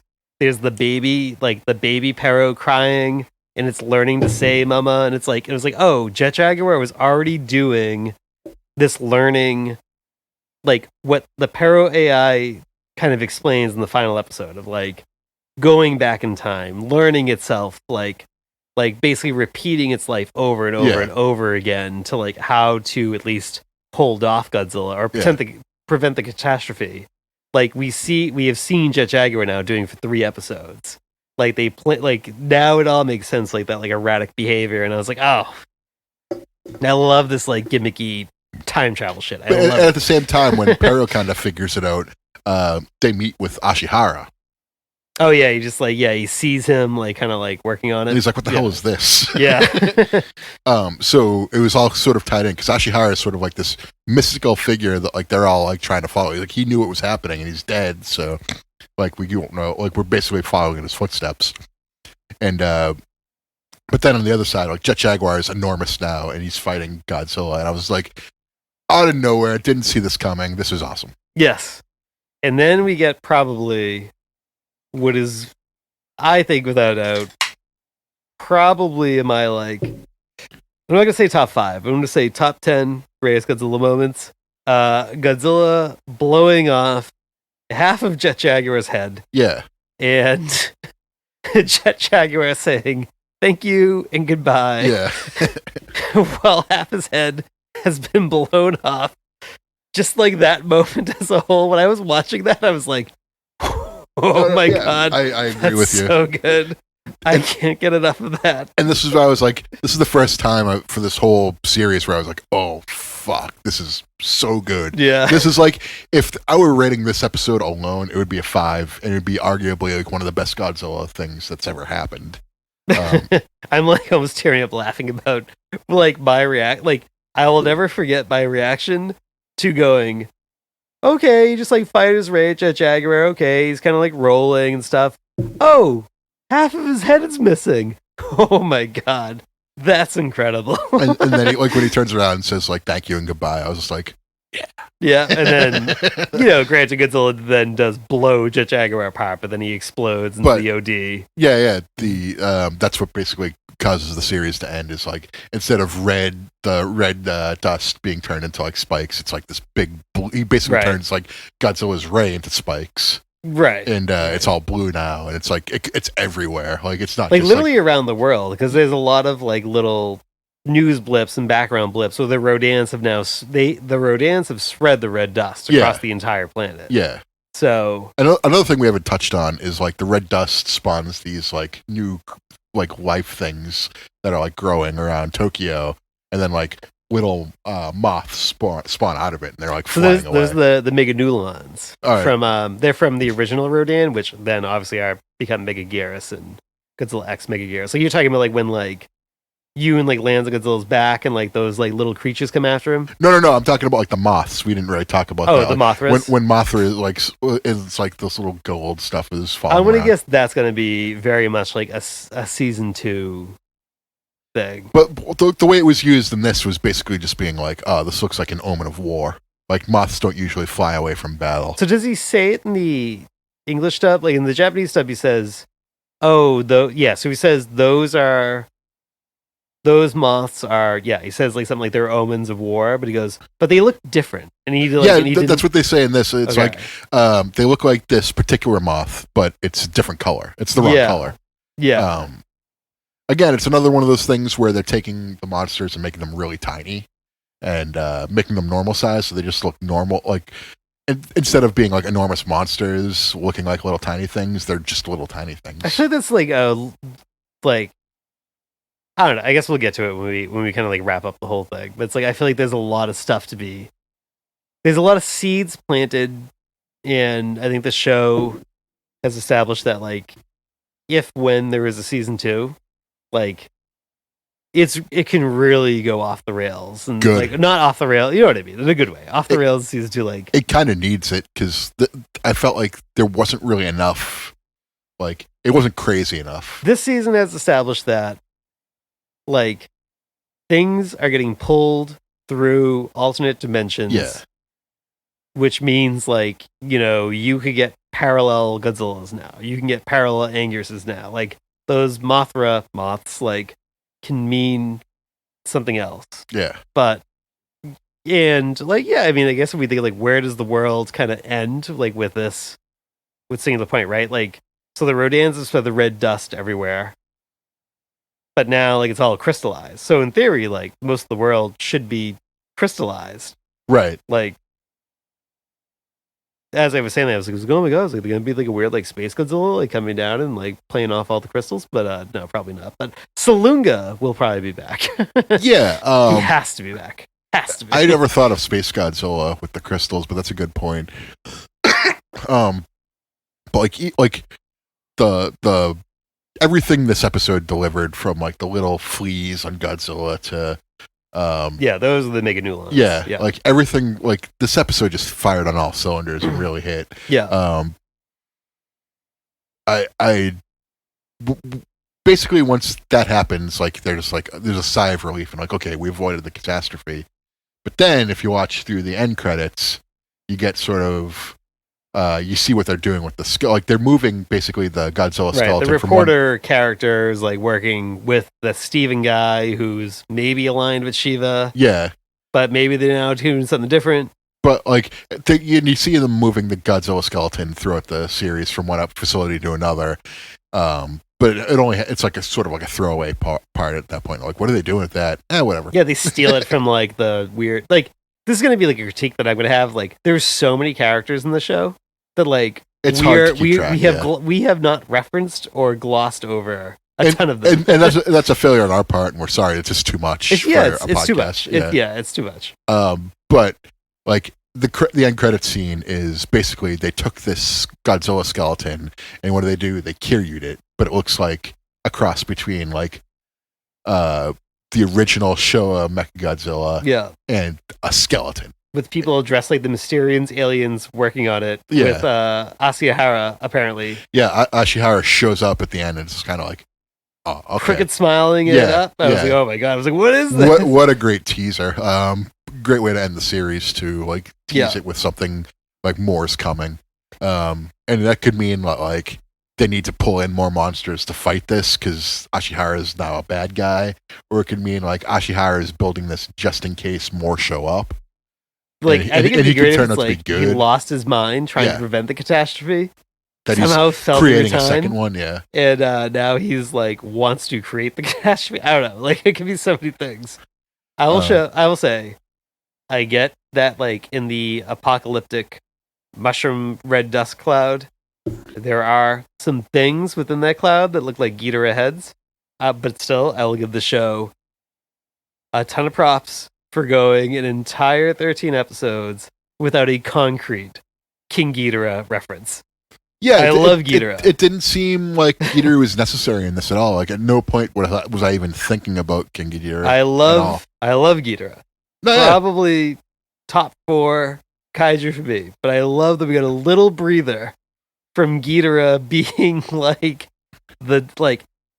shit, this Godzilla like ride things that come out, and Ghidorah is the enemy, right? Like, yeah, but you know, I mean, that's sort of. I was glad we got a little breather from Ghidorah being like the great evil in the background. Like, I was glad we got a little breather. That's all I'm saying. It was like, I love Ghidorah. I'm glad we got a season off at least. I'm just hoping that Legendary continues the MonsterVerse and we get a Mecha King Ghidorah.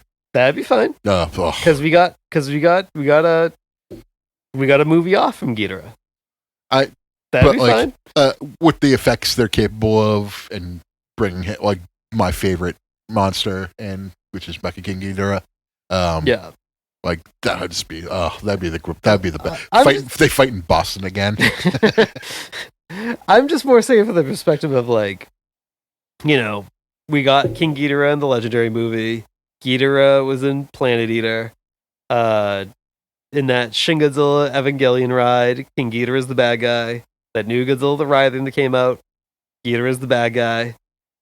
I love it, but I was glad that like Yeah, this didn't really even need it. Like you had too much other stuff going on. Where Godzilla is the bad guy in this. So yeah. Also, this is like an aside. Like, I love that Godzilla is like a pop culture icon again right now. Like, we're living in a great Godzilla like renaissance right now. He's over. I have seen one too many memes that took Godzilla and King Ghidorah and took like the Heath Ledger Joker line that says like "You and I are destined to do this forever." Okay, and put it like that. I've seen one too many of those, and they go, "Motherfucker, you know who's the most successful against Godzilla? It's Mechagodzilla. Yeah, Mechagodzilla has like killed him before. All right, like kind of. Granted, he may come back, but like still, like I would say killed him. I'd say he defeated him. Well, you haven't seen the.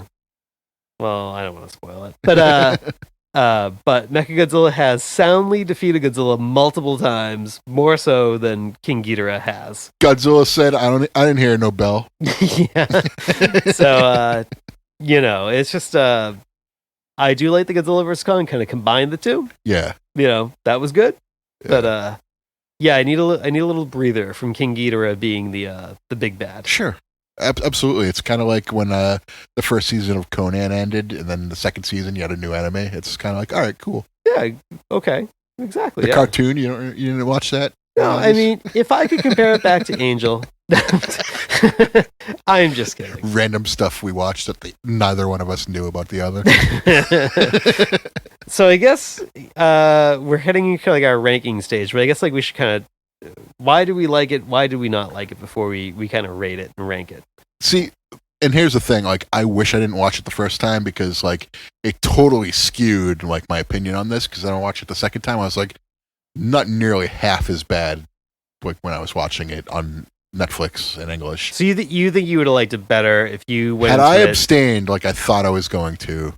See, if they put this out the same time as Japan, I probably would have had a much better opinion of it. But because they staggered them, and like I don't know why they even bothered with that because it was totally unnecessary. You already have it done. Just put it out at the same time worldwide. Why do you have to make me go to this other site to watch it? Yeah, I don't know what that is. Maybe that has something to do with like the fact they were doing it on TV in Japan. I don't know. I have no idea, but like.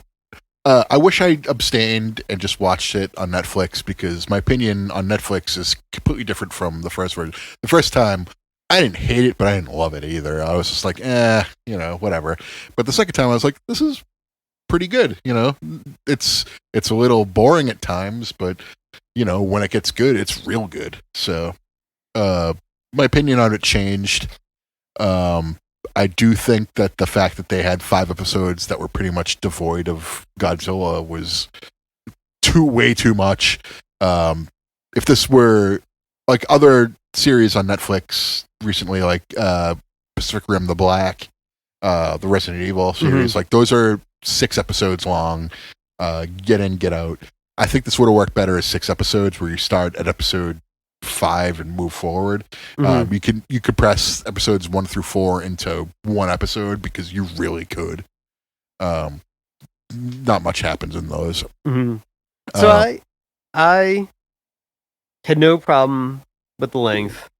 I realized I really liked the pacing. And I hear what you're saying at the beginning. It's like it seems like a lot of like hardcore Godzilla people didn't find any fault with it and stuff like that. As one who identifies as a hardcore Godzilla person, I hear your complaint. I do. I think that apply. I don't know. Whatever. For me, it was like here's like. But why. I'm not saying that's a fault. Yeah, no. I'm saying that's just an observation. But some people put blinders on to. I wouldn't even call it blinders. I would just say like. At first, I was like, okay, how do people like this? And then I watched it on Netflix. I was like, okay, this is why they like it. It was never worded to me properly where or explained to me why they liked it the first time around. And then I watched it where I could understand it, and I was like, okay, I get it now. Like it's cool. Yeah. So there were 2 big things that I liked about how this series was set up, and that was like I kind of said throughout our episode here was like. I liked the fact that it was like when an episode ended, I felt like everything that was done in the episode was, and I still feel this way. I was like everything was deliberate, everything had meaning, and I could sit there and I could like reflect on that meaning from like one week to the next. So like, and I had thought myself into so much of a tiffy that like when like the next episode, when it was like Wednesday came at 11 a.m. because that's when they were going on at Netflix in Japan for our local time. I was like, okay, I'm gonna watch this now. And I'm going to walk away with like more questions. I'm going to think of it was like, again, very much like that like first season True Detective vibe, which like I just love. That to me is like one of the greatest one season of a show ever. But then there was like another third season of that show is solid. That's third season is very good too. But that first season is like magic to me. And this kind of felt like it's so weird. It's so weird. Just like that is this is similar to that, but it is. But then like. The other part that hit me was like, I love grindy like JRPGs, and like this felt the analogy I used to you like offline was like I was like this was like Chrono Trigger, which also has like a big time travel element and creating paradox like element to it, and I said, oh, like Jet Jaguar is Chrono and Chrono Trigger, Godzilla is Lavos, and like Lavos is always in the background, always the thing that's like going to ultimately destroy the world. Jet Jaguar / Chrono and Chrono's allies, or Jet Jaguar's allies, are working to unravel the mystery of Lavos. And there is again a whole slew of like time paradox things that goes on. I was like, oh my god, it's like this is a JRPG. Where Jet Jaguar and Mei and Yoon are your main party. Yeah. And Godzilla's the final boss. I definitely see the JRPG, like, because there's a bunch of different parties going on. And, like, they're all doing different things. Like, so you have, like, Cecil's party, and then you have, like, Golbez and Fusoya doing their own thing, too. I love all the Final Fantasy IV references, yeah. I'm very heavy on like that. I'm at the end of the game. But, like, Rodan, Anguirus, Kumonga, they are 3 of the 4 fiends. The 4th fiend would be Manda, I guess. Manda would be the 4th fiend, yeah. In that sense. But, like... And Godzilla is Zemus. Yeah, exactly. Yeah. And it's like, that was, like... And I realized, like, I love story structure that plays out like that. And, like, that's, like, how this kind of played out. And I was like, yeah... That's why I definitely see the RPG ensemble thing. Yeah. If you are comfortable with Godzilla being the final boss of a grindy JRPG, like, so be it. Like, I think that's like how I took it. Like, and I was like, oh yeah, that works. Godzilla's role in this works for me in that sense. Yeah, and once he does show up, it's cool. Bearing like, if you excuse like how they kind of like nerfed Varan and stuff like that, and then nerfed Anguirus too because they made him kind of small and weak. But he does cool stuff. And they nerfed Varan. They made him basically a pterodactyl, which is and they basically turned him into a locust from the Bible.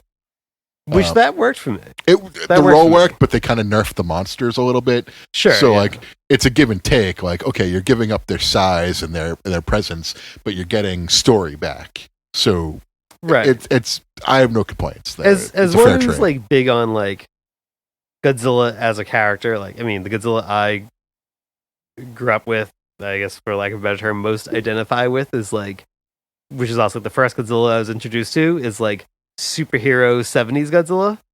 And like that's when I think of like what Godzilla is as a character, which like I'm sure like a lot of people are fucking throwing up in their laps right now because I'm not saying nuclear menace, nuclear allegory Godzilla, from which is what he like was and is, but it's like in my head, like I always kind of resonate with like the superhero Godzilla. I said way back in our first episode of Godzilla 98, the Godzilla that's always forward, never back. Yeah. And like well, I don't also, get that from this Godzilla. Also, Godzilla sort of evolves from a nuclear menace to a protector because like I kind of feel like it's growth of a character. Like he's protecting his home basically. He views not only Japan but like the Earth as his home, so he's protecting it from other monsters who are trying to destroy it. You know? Yeah, I mean, yeah, that's a whole separate episode, but yeah.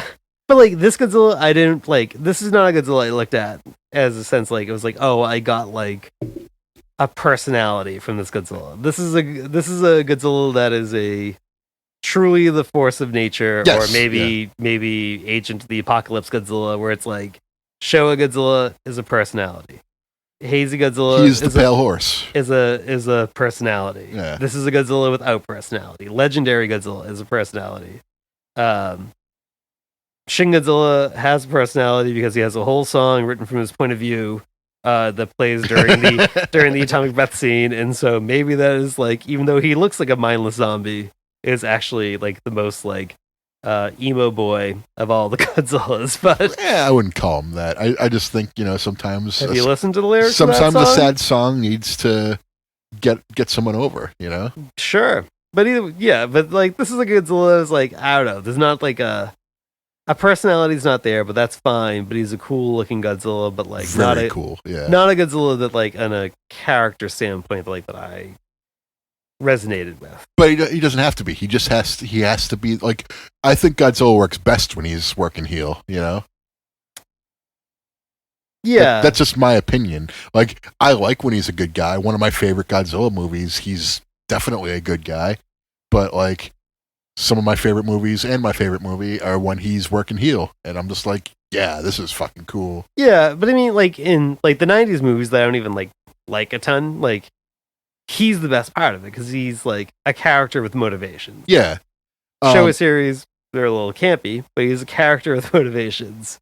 He's a babyface in the best movie of the Heisei era too. So like, it doesn't matter to me that much. But like, when he is heel, it's never bad. There's never been a bad Godzilla movie when he's the threat. But I'm saying like in this, he feels like a monster. In like a lot of other legendary Hazy, some of the Millennium movies, Showa, like, he's not just a monster. He's a character with like thoughts and motivations. Yeah. Whereas like this is like one that was like he is monster Godzilla. There is not like a defined, and it's completely character. unique and separate from every other version too, so it works. Yeah.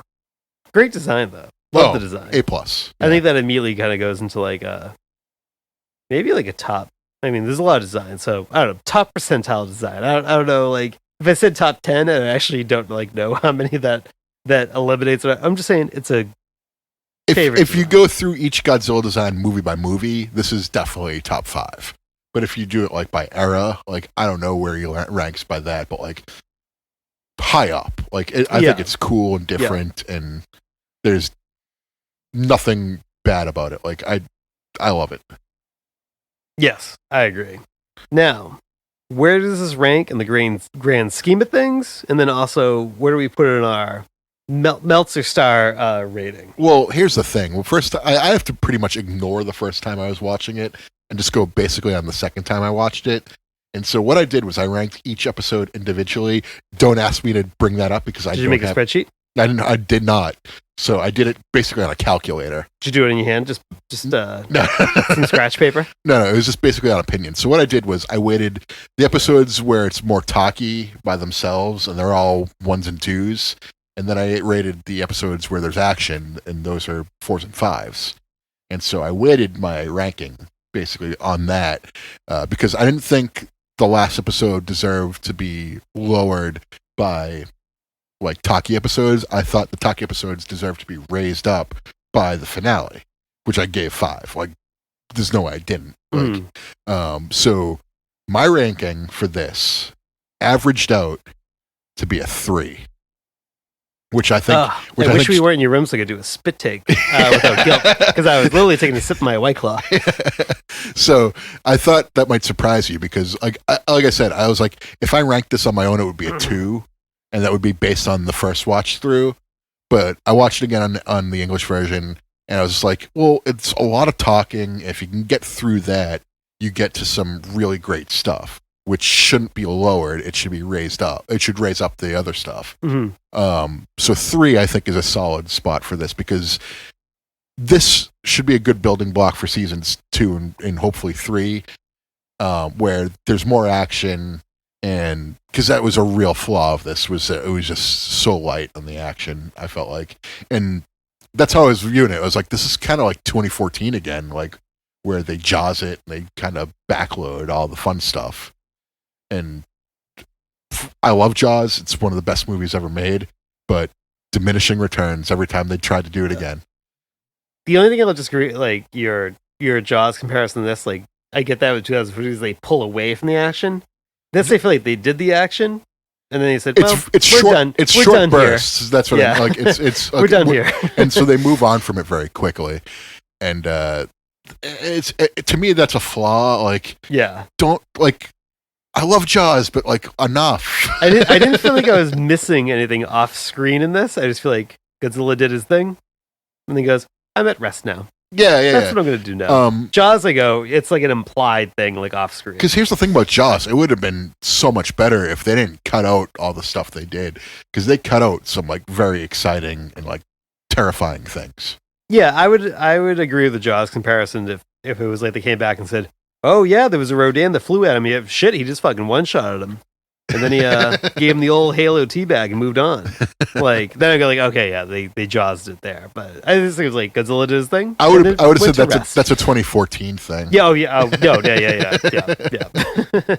So where does it rank though? So yeah, it's a 3-star movie, but like in the think of like the pantheon of I honestly Godzilla like this movies. better than Godzilla 2014 now. Like it's not top tier to me. Like if season 2 does like it's more exciting, then maybe that could like move it up, but for me it's sort of middle of the pack. Mid Carter, like a good hand, I will say that. So I don't hate it, I just don't love it either. Like there's one episode I do love, but other than that I'm just kind of like it's animated, so there's no limits. You could do more. Like, give me a little bit more, less walkie-talkie stuff, more Godzilla is a goddamn fucking menace. So here's the shocking thing. I don't think we're actually too far off, even though I am much more on the positive side. Mm-hmm. Like, I did love this. I'm overall giving this but I'm giving it a 4-star. Yeah. And so there were some things I had problems with. Again, I don't like, as I just was kind of talking about, like, I don't like Godzilla being mindless. I like Godzilla having an aspect of a character. Yeah. And I feel like this design is sweet. I don't have a sense of this Godzilla having a character or motivation. There are tons of characters that we didn't even touch on in this like 2+ hour plus discussion. And I don't know a lot of their motivations. Now, but that said, like, I assume there's going to be a season 2. Yeah, there has to be. And so, because I feel like this is like an incomplete story right now, so I feel like I need another season to feel like I have gotten like the totality of like everybody's motivations. Because I feel like if this is all that exists, then there's a bunch of characters that aren't like well defined, and what their motivations are well defined. That said, I loved the fan service. I loved the JRPG pacing. I hope, regardless of what goes on with the Legendary verse and whatever Toho is doing with their own movie universe, I hope this like always just kind of continues like a little like side world. There's no reason not to. Exactly. This is like this should be something that's more catered towards the hardcore Godzilla. I agree. This should just always just exist, right? Keep the hardcore people who have been giving you money since day one. Keep giving them a reason to come back, and I think this is it. I think this should be like, I don't know, I don't watch these movies, but it's like, I know like on the DC side, like they're just constantly pounding out like animated movies. Like, you know, like that's like a varying quality, yeah. Yeah, but like that's like what this should be. Like, I mean, not a varying quality, they should be good quality, but like keep pounding them out. Like, I always say that because I watched Superman Red Sun, which was one of my favorite graphic novels that I ever read. And then I watched the animated movie, and I was just kind of like, it's kind of cringy. They're incorporating too much 2020 American politics. But I like, you know, like I think like the Batman the animated series continue with like a shit ton of movies and stuff. Like, yeah, like make this like your Godzilla the animated series, which is what I just realized is the title of the '98 spinoff. But you know what I mean? Like how this is to Batman the animated series. Make this to like your Godzilla one. Now it's like, where do I put this like in the grand scheme of things? Like, well, I'm 4-star again, so that means it's pretty high. Yeah. But, like, I 4-star a lot of Godzilla movies, so... Yeah, like, you don't... Like, you're coming from a different place than I am, where I can be a little bit more critical and more of a jerk about it, because, like, it has no sentimental value to me. Whereas it's more... It's, you know... It's, like... if you're shitting on your kid at that point, you know? Well, I guess what I was going is like, I look at like movies that are like the movies like and stuff like in my top 5, top 7, type 8. It's like Godzilla vs. Mothra, Monster Zero. Yeah. A shit ton of show Invasion movies. of the Astro Monster. Yeah, exactly. Monster Zero, Hedorah. How topical. Like, like anything that came out like the 50s, 60s, 70s, like the Kiryu saga, like I love that stuff a lot. I think it kind of like falls somewhere like. So here's the other thing too is like I rewatched Planet Eater and I was like, oh, do I like this better than Godzilla Planet Eater? I definitely do. And like I actually kind of struggled to go. Like I was like, I don't know. I was like, guess I just really fucking love Planet Eater. I don't, which is like kind of weird, but like because I feel like this kind of is a lot better than most of the first 2 movies, the anime trilogy. But I go like, oh, is Planet Eater better? So I don't know. It's kind of in line with that for you then. I guess so. Yeah. I guess that's. But I think if there's a season 2 of this, I think there's just something weird about Planet Eater that like stuff that just I don't know. Deep thoughts I have in my personal life, for whatever reason, get hit with Planet Eater, which is like really fucking weird. I should probably drink more White Claws to drown those thoughts. But so like, I can see his face right now, and he's joking. He's having a good time with you. But so like something just like Planet Eater just hits me like in weird places. I just don't know what it is really. Whereas like Singular Point, entertains me in weird places. That makes sense. Yeah. So I don't know. It's definitely upper echelon. Sure. But it's not like as we rank things S tier and whatnot and stuff. It's not S tier, but it's like A tier. Yeah, that's fair. Yeah. I put this in the BC area. I don't know exactly where, if I'm tiering it. If I had it in front of me, I could give you a definitive answer, though. But yeah, second time around, liked it way more. If you're like me and you don't understand, if you don't understand like arigato gozaimasu and very limited Japanese, watch it in English on Netflix in America, and it's such a better, rewarding experience. My recommendation for season 2 is to sort of reel back the talking stuff and add a little bit more action spice to it. It was a little bland is my biggest criticism at this point, but the first I regret watching it the first time. I really do. It's one of the first times I've ever liked the American version more. I've always said Godzilla versus the Thing is better than Mothra against Godzilla. Okay, no, that's. I mean, I don't remember if I watched. I watched the English version. Never mind. Yeah, because it actually has additional Godzilla scenes the Japanese one doesn't have. That's right. So there you go. And I really kind of regret shitting on this after the finale because the finale was so good. Like, if you hated the series after like a couple episodes, stick with it till the end and watch it because the end is so good. Yeah, I think for me it's really going to be if and when there's a second season, which I assume will be announced. Whatever, it's going to be one of those things. Whatever happens in that second season is probably going to retroactively impact my thoughts on this. That's like how it could. That's kind of how I am. Like if they don't stick it in the second season, stick the landing in the second season. There we go. Not the greatest comparison, but it's kind of like how, like, I mean, A New Hope is already a fantastic movie, right? But like Rogue One is so good that like when you get to the end of Rogue One, it makes you so hyped to watch A New Hope that like it makes A New Hope like even better. And like that's like kind of like what I feel like I'm going to have the same mental effect on whatever second season of this is going to be. You never said that to me, but that makes a lot of sense. Oh. Rogue One does make A New Hope better. Our mutual friend who is as I am the Bill Russell and Paul Pierce of Godzilla stuff.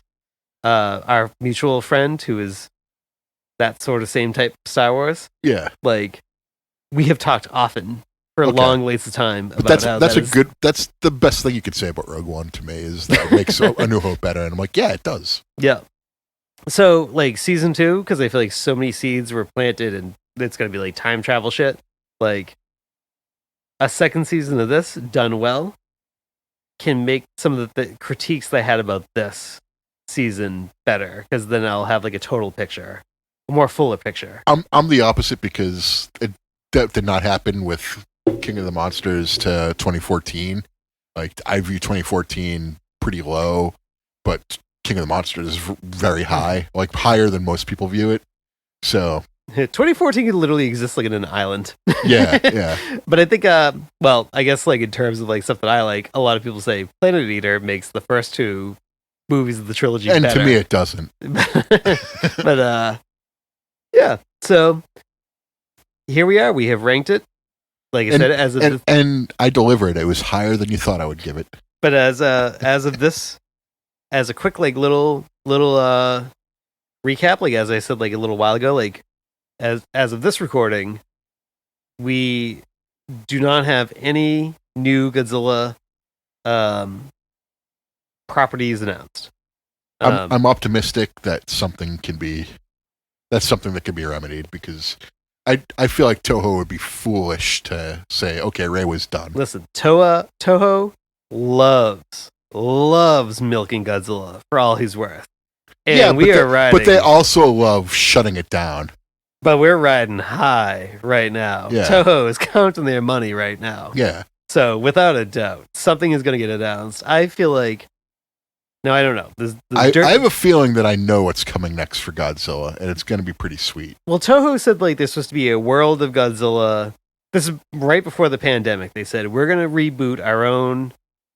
We're going to just essentially start a new Godzilla timeline. Yeah. Because like I hate it like when people like they're like we're going to have our own shared universe. Well, they already had like they've been doing shared universes since like the 50s.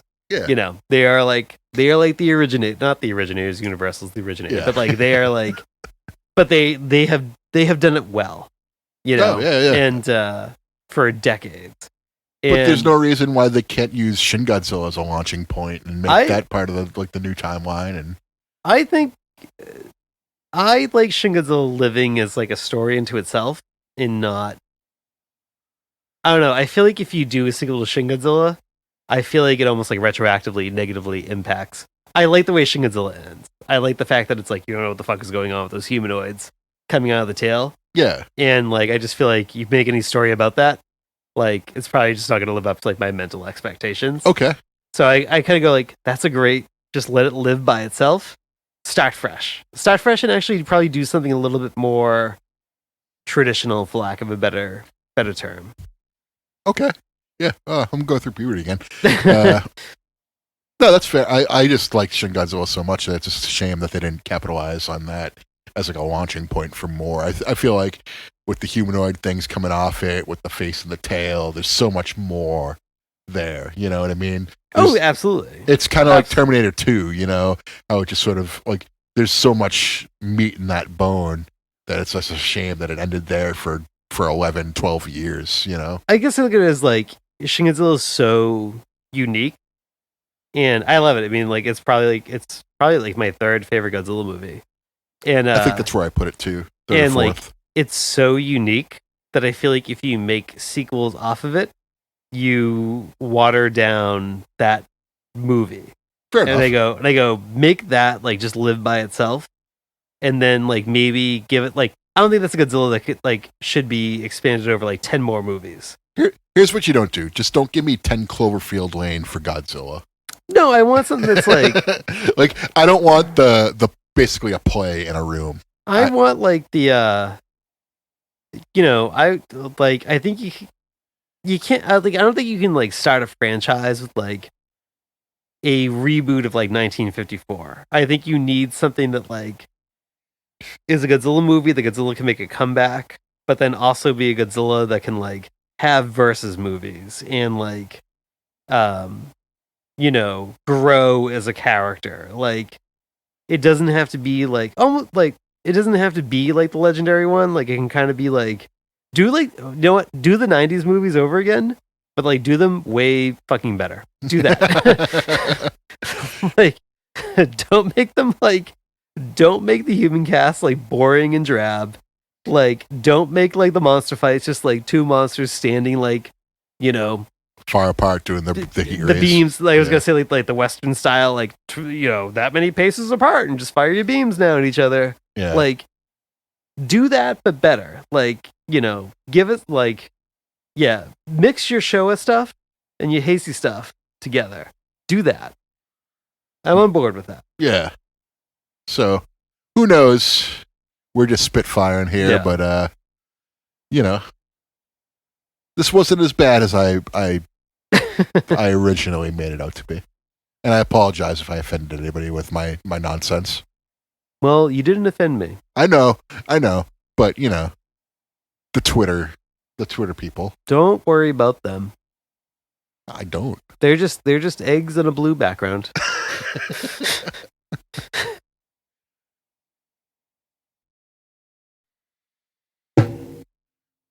Chris, you get any figs? Yeah, a few. I didn't get any. No, this will be a brief segment. Yeah, It's all sorry. because again, I got figs, but not Godzilla Hmm. or kaiju figs. I got the wrestling figs. well, the monogram bag clips are back in full force. And I am the Bill Russell of bag clip collecting. Now I will say to one thing you said the other episode was like we said about those like kind of shitty. I'll just call them the knockoff bag clips. I did get one more of those. Cool. So it was like the other week I said like I got like the Biollante one and like the weird ass like Godzilla 2001. I just happened to be passing by. I was in our local mall for some reason. Happened to pass by a place or a Newbury Comics.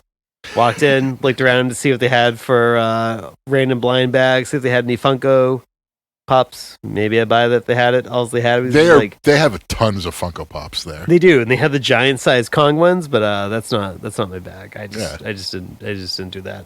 Fair enough. But they had those like blind bags, like these like shitty, like it's the same company that made the shitty like Hot Topic Godzilla figure. Okay. Like they make these like bag clips. And You were talking to me about yeah, this. Okay, yeah. right. And that's like the one I said like last episode where you're like, oh, you're gonna buy them all.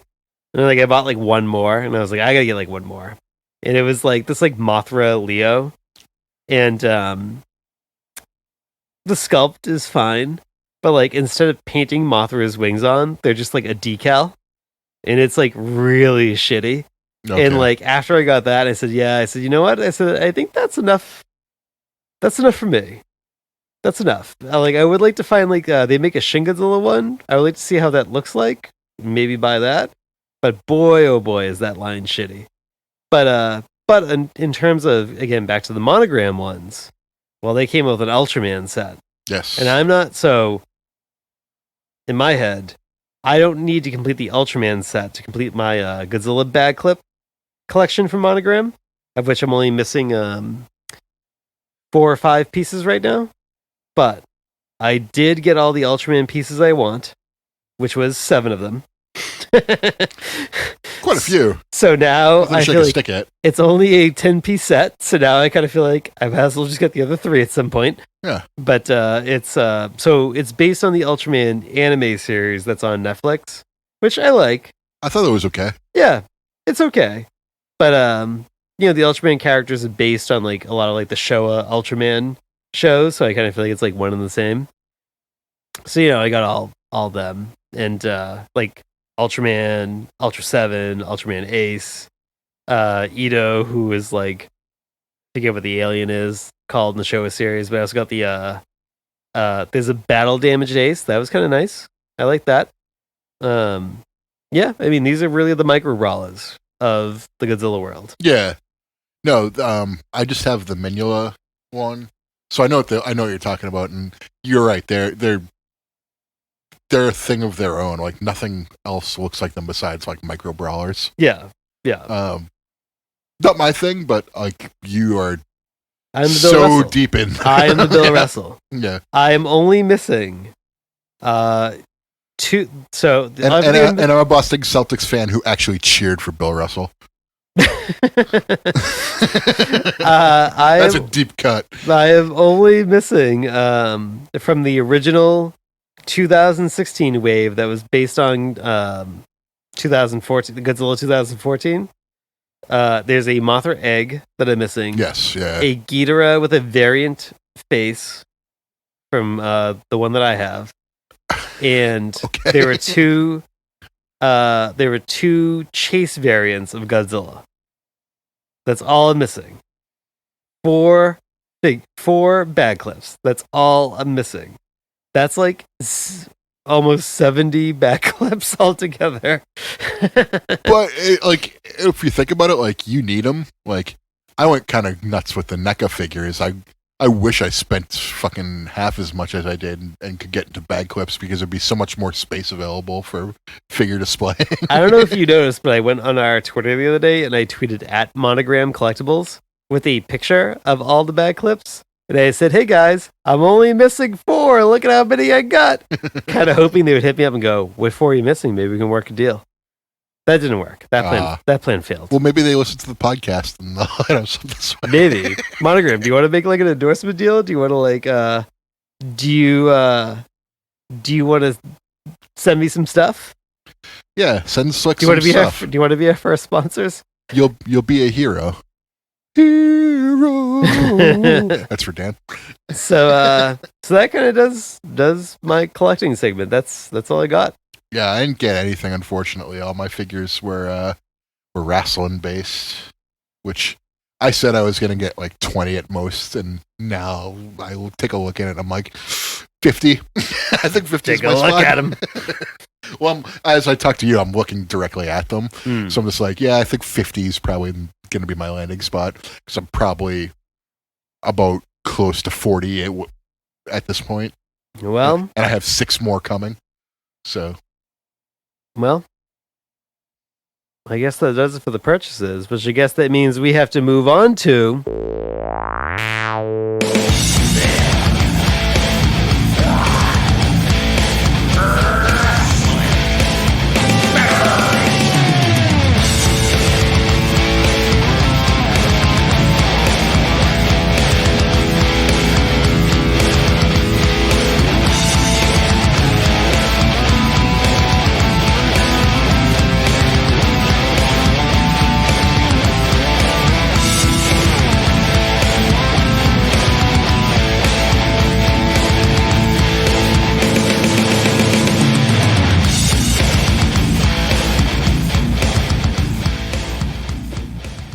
the OIWF, where at the end of the podcast, where we keep all of our secrets. I am Commissioner Kess, and you are Commissioner Slick now. Kayfabe rules supreme. we're in the kayfabe zone. Yeah, I have to start things off by saying that the Intercontinental title scene has become crazy.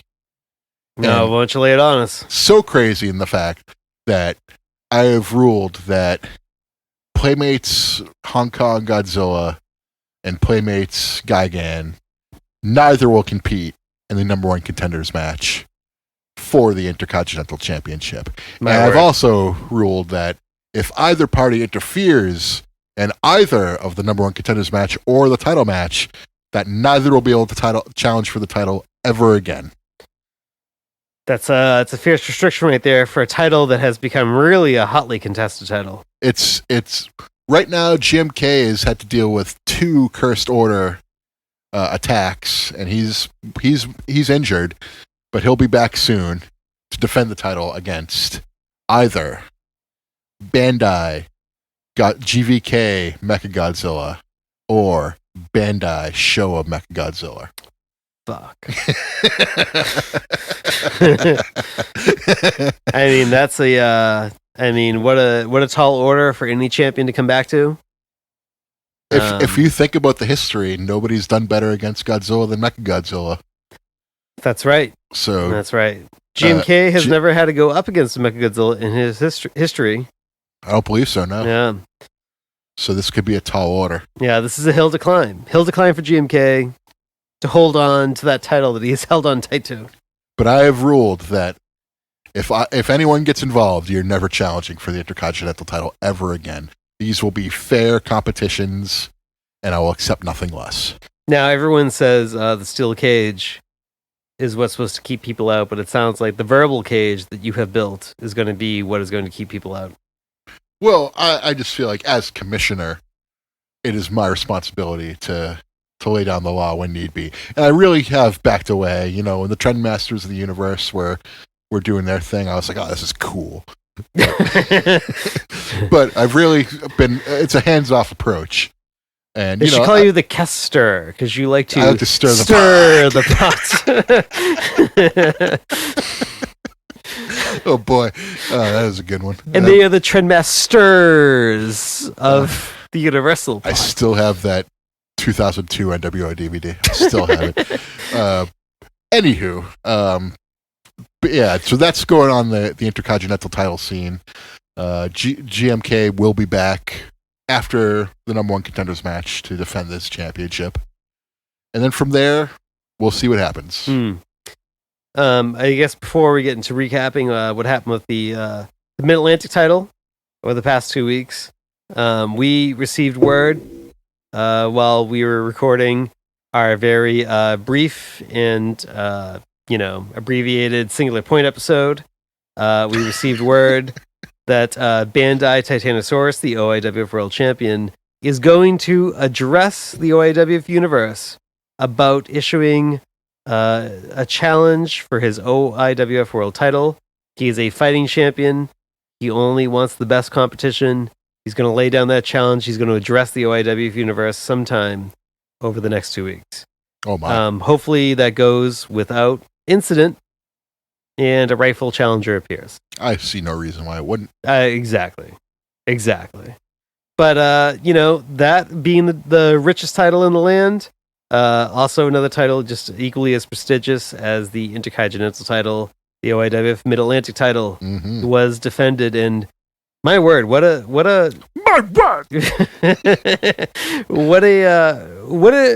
I shouldn't say a turn of events, but we are looking at a new champion right now, right? Like Bandai Shin Godzilla, formerly Bandai Kamano-kun, never quite the same since the Trendmaster of the Universe threw him off.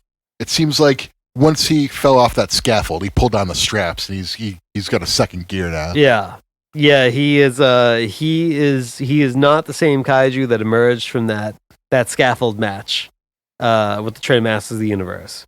And he squared off with one of our great tag team competitors, Bandai Mechagodzilla. But Bandai Mechagodzilla, granted, stepping out of his element into singles competition, but still, he's made of fucking metal, and he was just walloping him in the face, just absorbing the shots. Did not phase him in the least, and then he just scooped him right up. This is someone that one of the only competitors in the OIWF that has a pinfall win over Bandai or Trendmasters Gigan and Trendmasters Biolante in the tag team division. Scooped him right up, tombstoned him, pinned him 1, 2, 3. One move. Unbelievable. I couldn't believe it. However, Shin Godzilla looked to be in impeccable shape. I lost my voice there. Must be all these claws. I drink the claws because I'm your paws. That's how we book. We book on a couple claws. But so I just could not. I mean, I think the whole OIW universe was just shunned with the ease that he achieved that victory. I just don't know. I just don't know if anyone's going to be. He's more a monster now than man. I don't know if anybody's going to be able to slow Bandai Shin Godzilla down in the Mid-Atlantic division. We'll have to see. Let's see if a hero emerges. We'll see. I mean, he defeated Trendmasters Anguirus to win the title. Perhaps the most winningest competitor in OIWF history. Possibly. I haven't looked at the record books. Yeah, that's probably it, actually. It's either him or maybe GMK. NECA GMK at this point. At this point. But at a much shorter time frame. Sure, yes. Which is still impressive on its own. Yes. But, Trendmasters Anguirus, I can really only think of 2 matches where he's been defeated. Sure. Yeah. I mean, NECA GMK, Trendmasters Anguirus, Bandai Titanosaurus, really the stalwarts of the OIWF.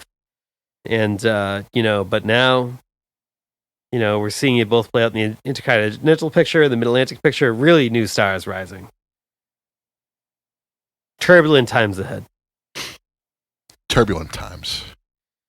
Well, as we leave the kayfabe zone, I guess that means we got to start plugging what's next for us. What is next for us, anywho? Our 2-year anniversary. 2 years. And it's gonna be We've known each other for 2 years now. I was glad I met you 366 days ago. I'm sorry. That would be 800-ish days ago. I'm not going to do the math off the top of my head. It's like 700 plus. Yeah. Times 20, but or something. But 732. we're going to hit you with a real. Oh, thank you. We're going to hit you with a real 2-parter next week. So I think the main event is going to be the return to the Godzilla versus Ghidorah drinking game, which will kind of be riff tracksing this way through. Yeah, this time around we're gonna watch the movie. You're gonna, instead of just getting our reaction afterwards when we're super drunk from playing the drinking game, you're gonna get the drinking game this time. It's gonna be, we're gonna say play, and you're gonna watch the movie with us. If you have HBO Max, we're gonna do the Criterion Collection version. Yes. Yeah. Which be real nice and easy. Bring it up on the TV here, which again, thank you. Just bring it up, and maybe we'll have a guest with us as well. Maybe not. I don't know. Maybe he's got a kid. He's got 2 kids. Hmm. I can't really dictate when he's going to be around anymore. But that's only going to be one part because, maybe you don't want to do the drinking game commentary gimmick. So we're going to have something for everybody else, right? And we're going to be introducing a new kaiju to the podcast to kind of open up the show. And that kaiju's name is Charles Barkley. Oh man, that's terrible. Because we're going to be doing a little retrospective on the marketing campaign that was Godzilla versus Barkley. Something I've been looking forward to doing actually for a while. Man, that's terrible. Do you recall we can save it, but you remember there being the marketing campaign, I remember right? the concept. I do not remember anything that happened in it whatsoever. Oh boy. There was commercials and there was a comic book. See, I do remember the commercials, but I do not remember anything that transpired. Oh, great. Fantastic. So we'll be covering the commercials, the making of the marketing campaign. I hope it's as good as the Animaniacs turned out to be. That was phenomenal. But I'll find scans of the comic book and I'll send them to you as well, because there's a whole comic book of Godzilla versus Barkley. I'll have to look that up. Yeah. I do have a laptop again, so I can. I guess can if not, surf you can the just web. borrow my copy of the comic. Oh, yeah, that too. Or that too. But that's what's up on the horizon. This was a supersized episode because 13 episodes does deserve a lot of dialogue. It does. We didn't even get into a lot of it either. We left so much out that people will probably dump on us for, but it's only because we were talking about other things that we felt were more important. And we were kind of drunk. Yeah, we have a figure federation to talk about, okay? We have a figure fed, we have purchases. Also, some of the stuff you might have liked was very forgettable, so... Anyways, enough of my yakking. Let's boogie.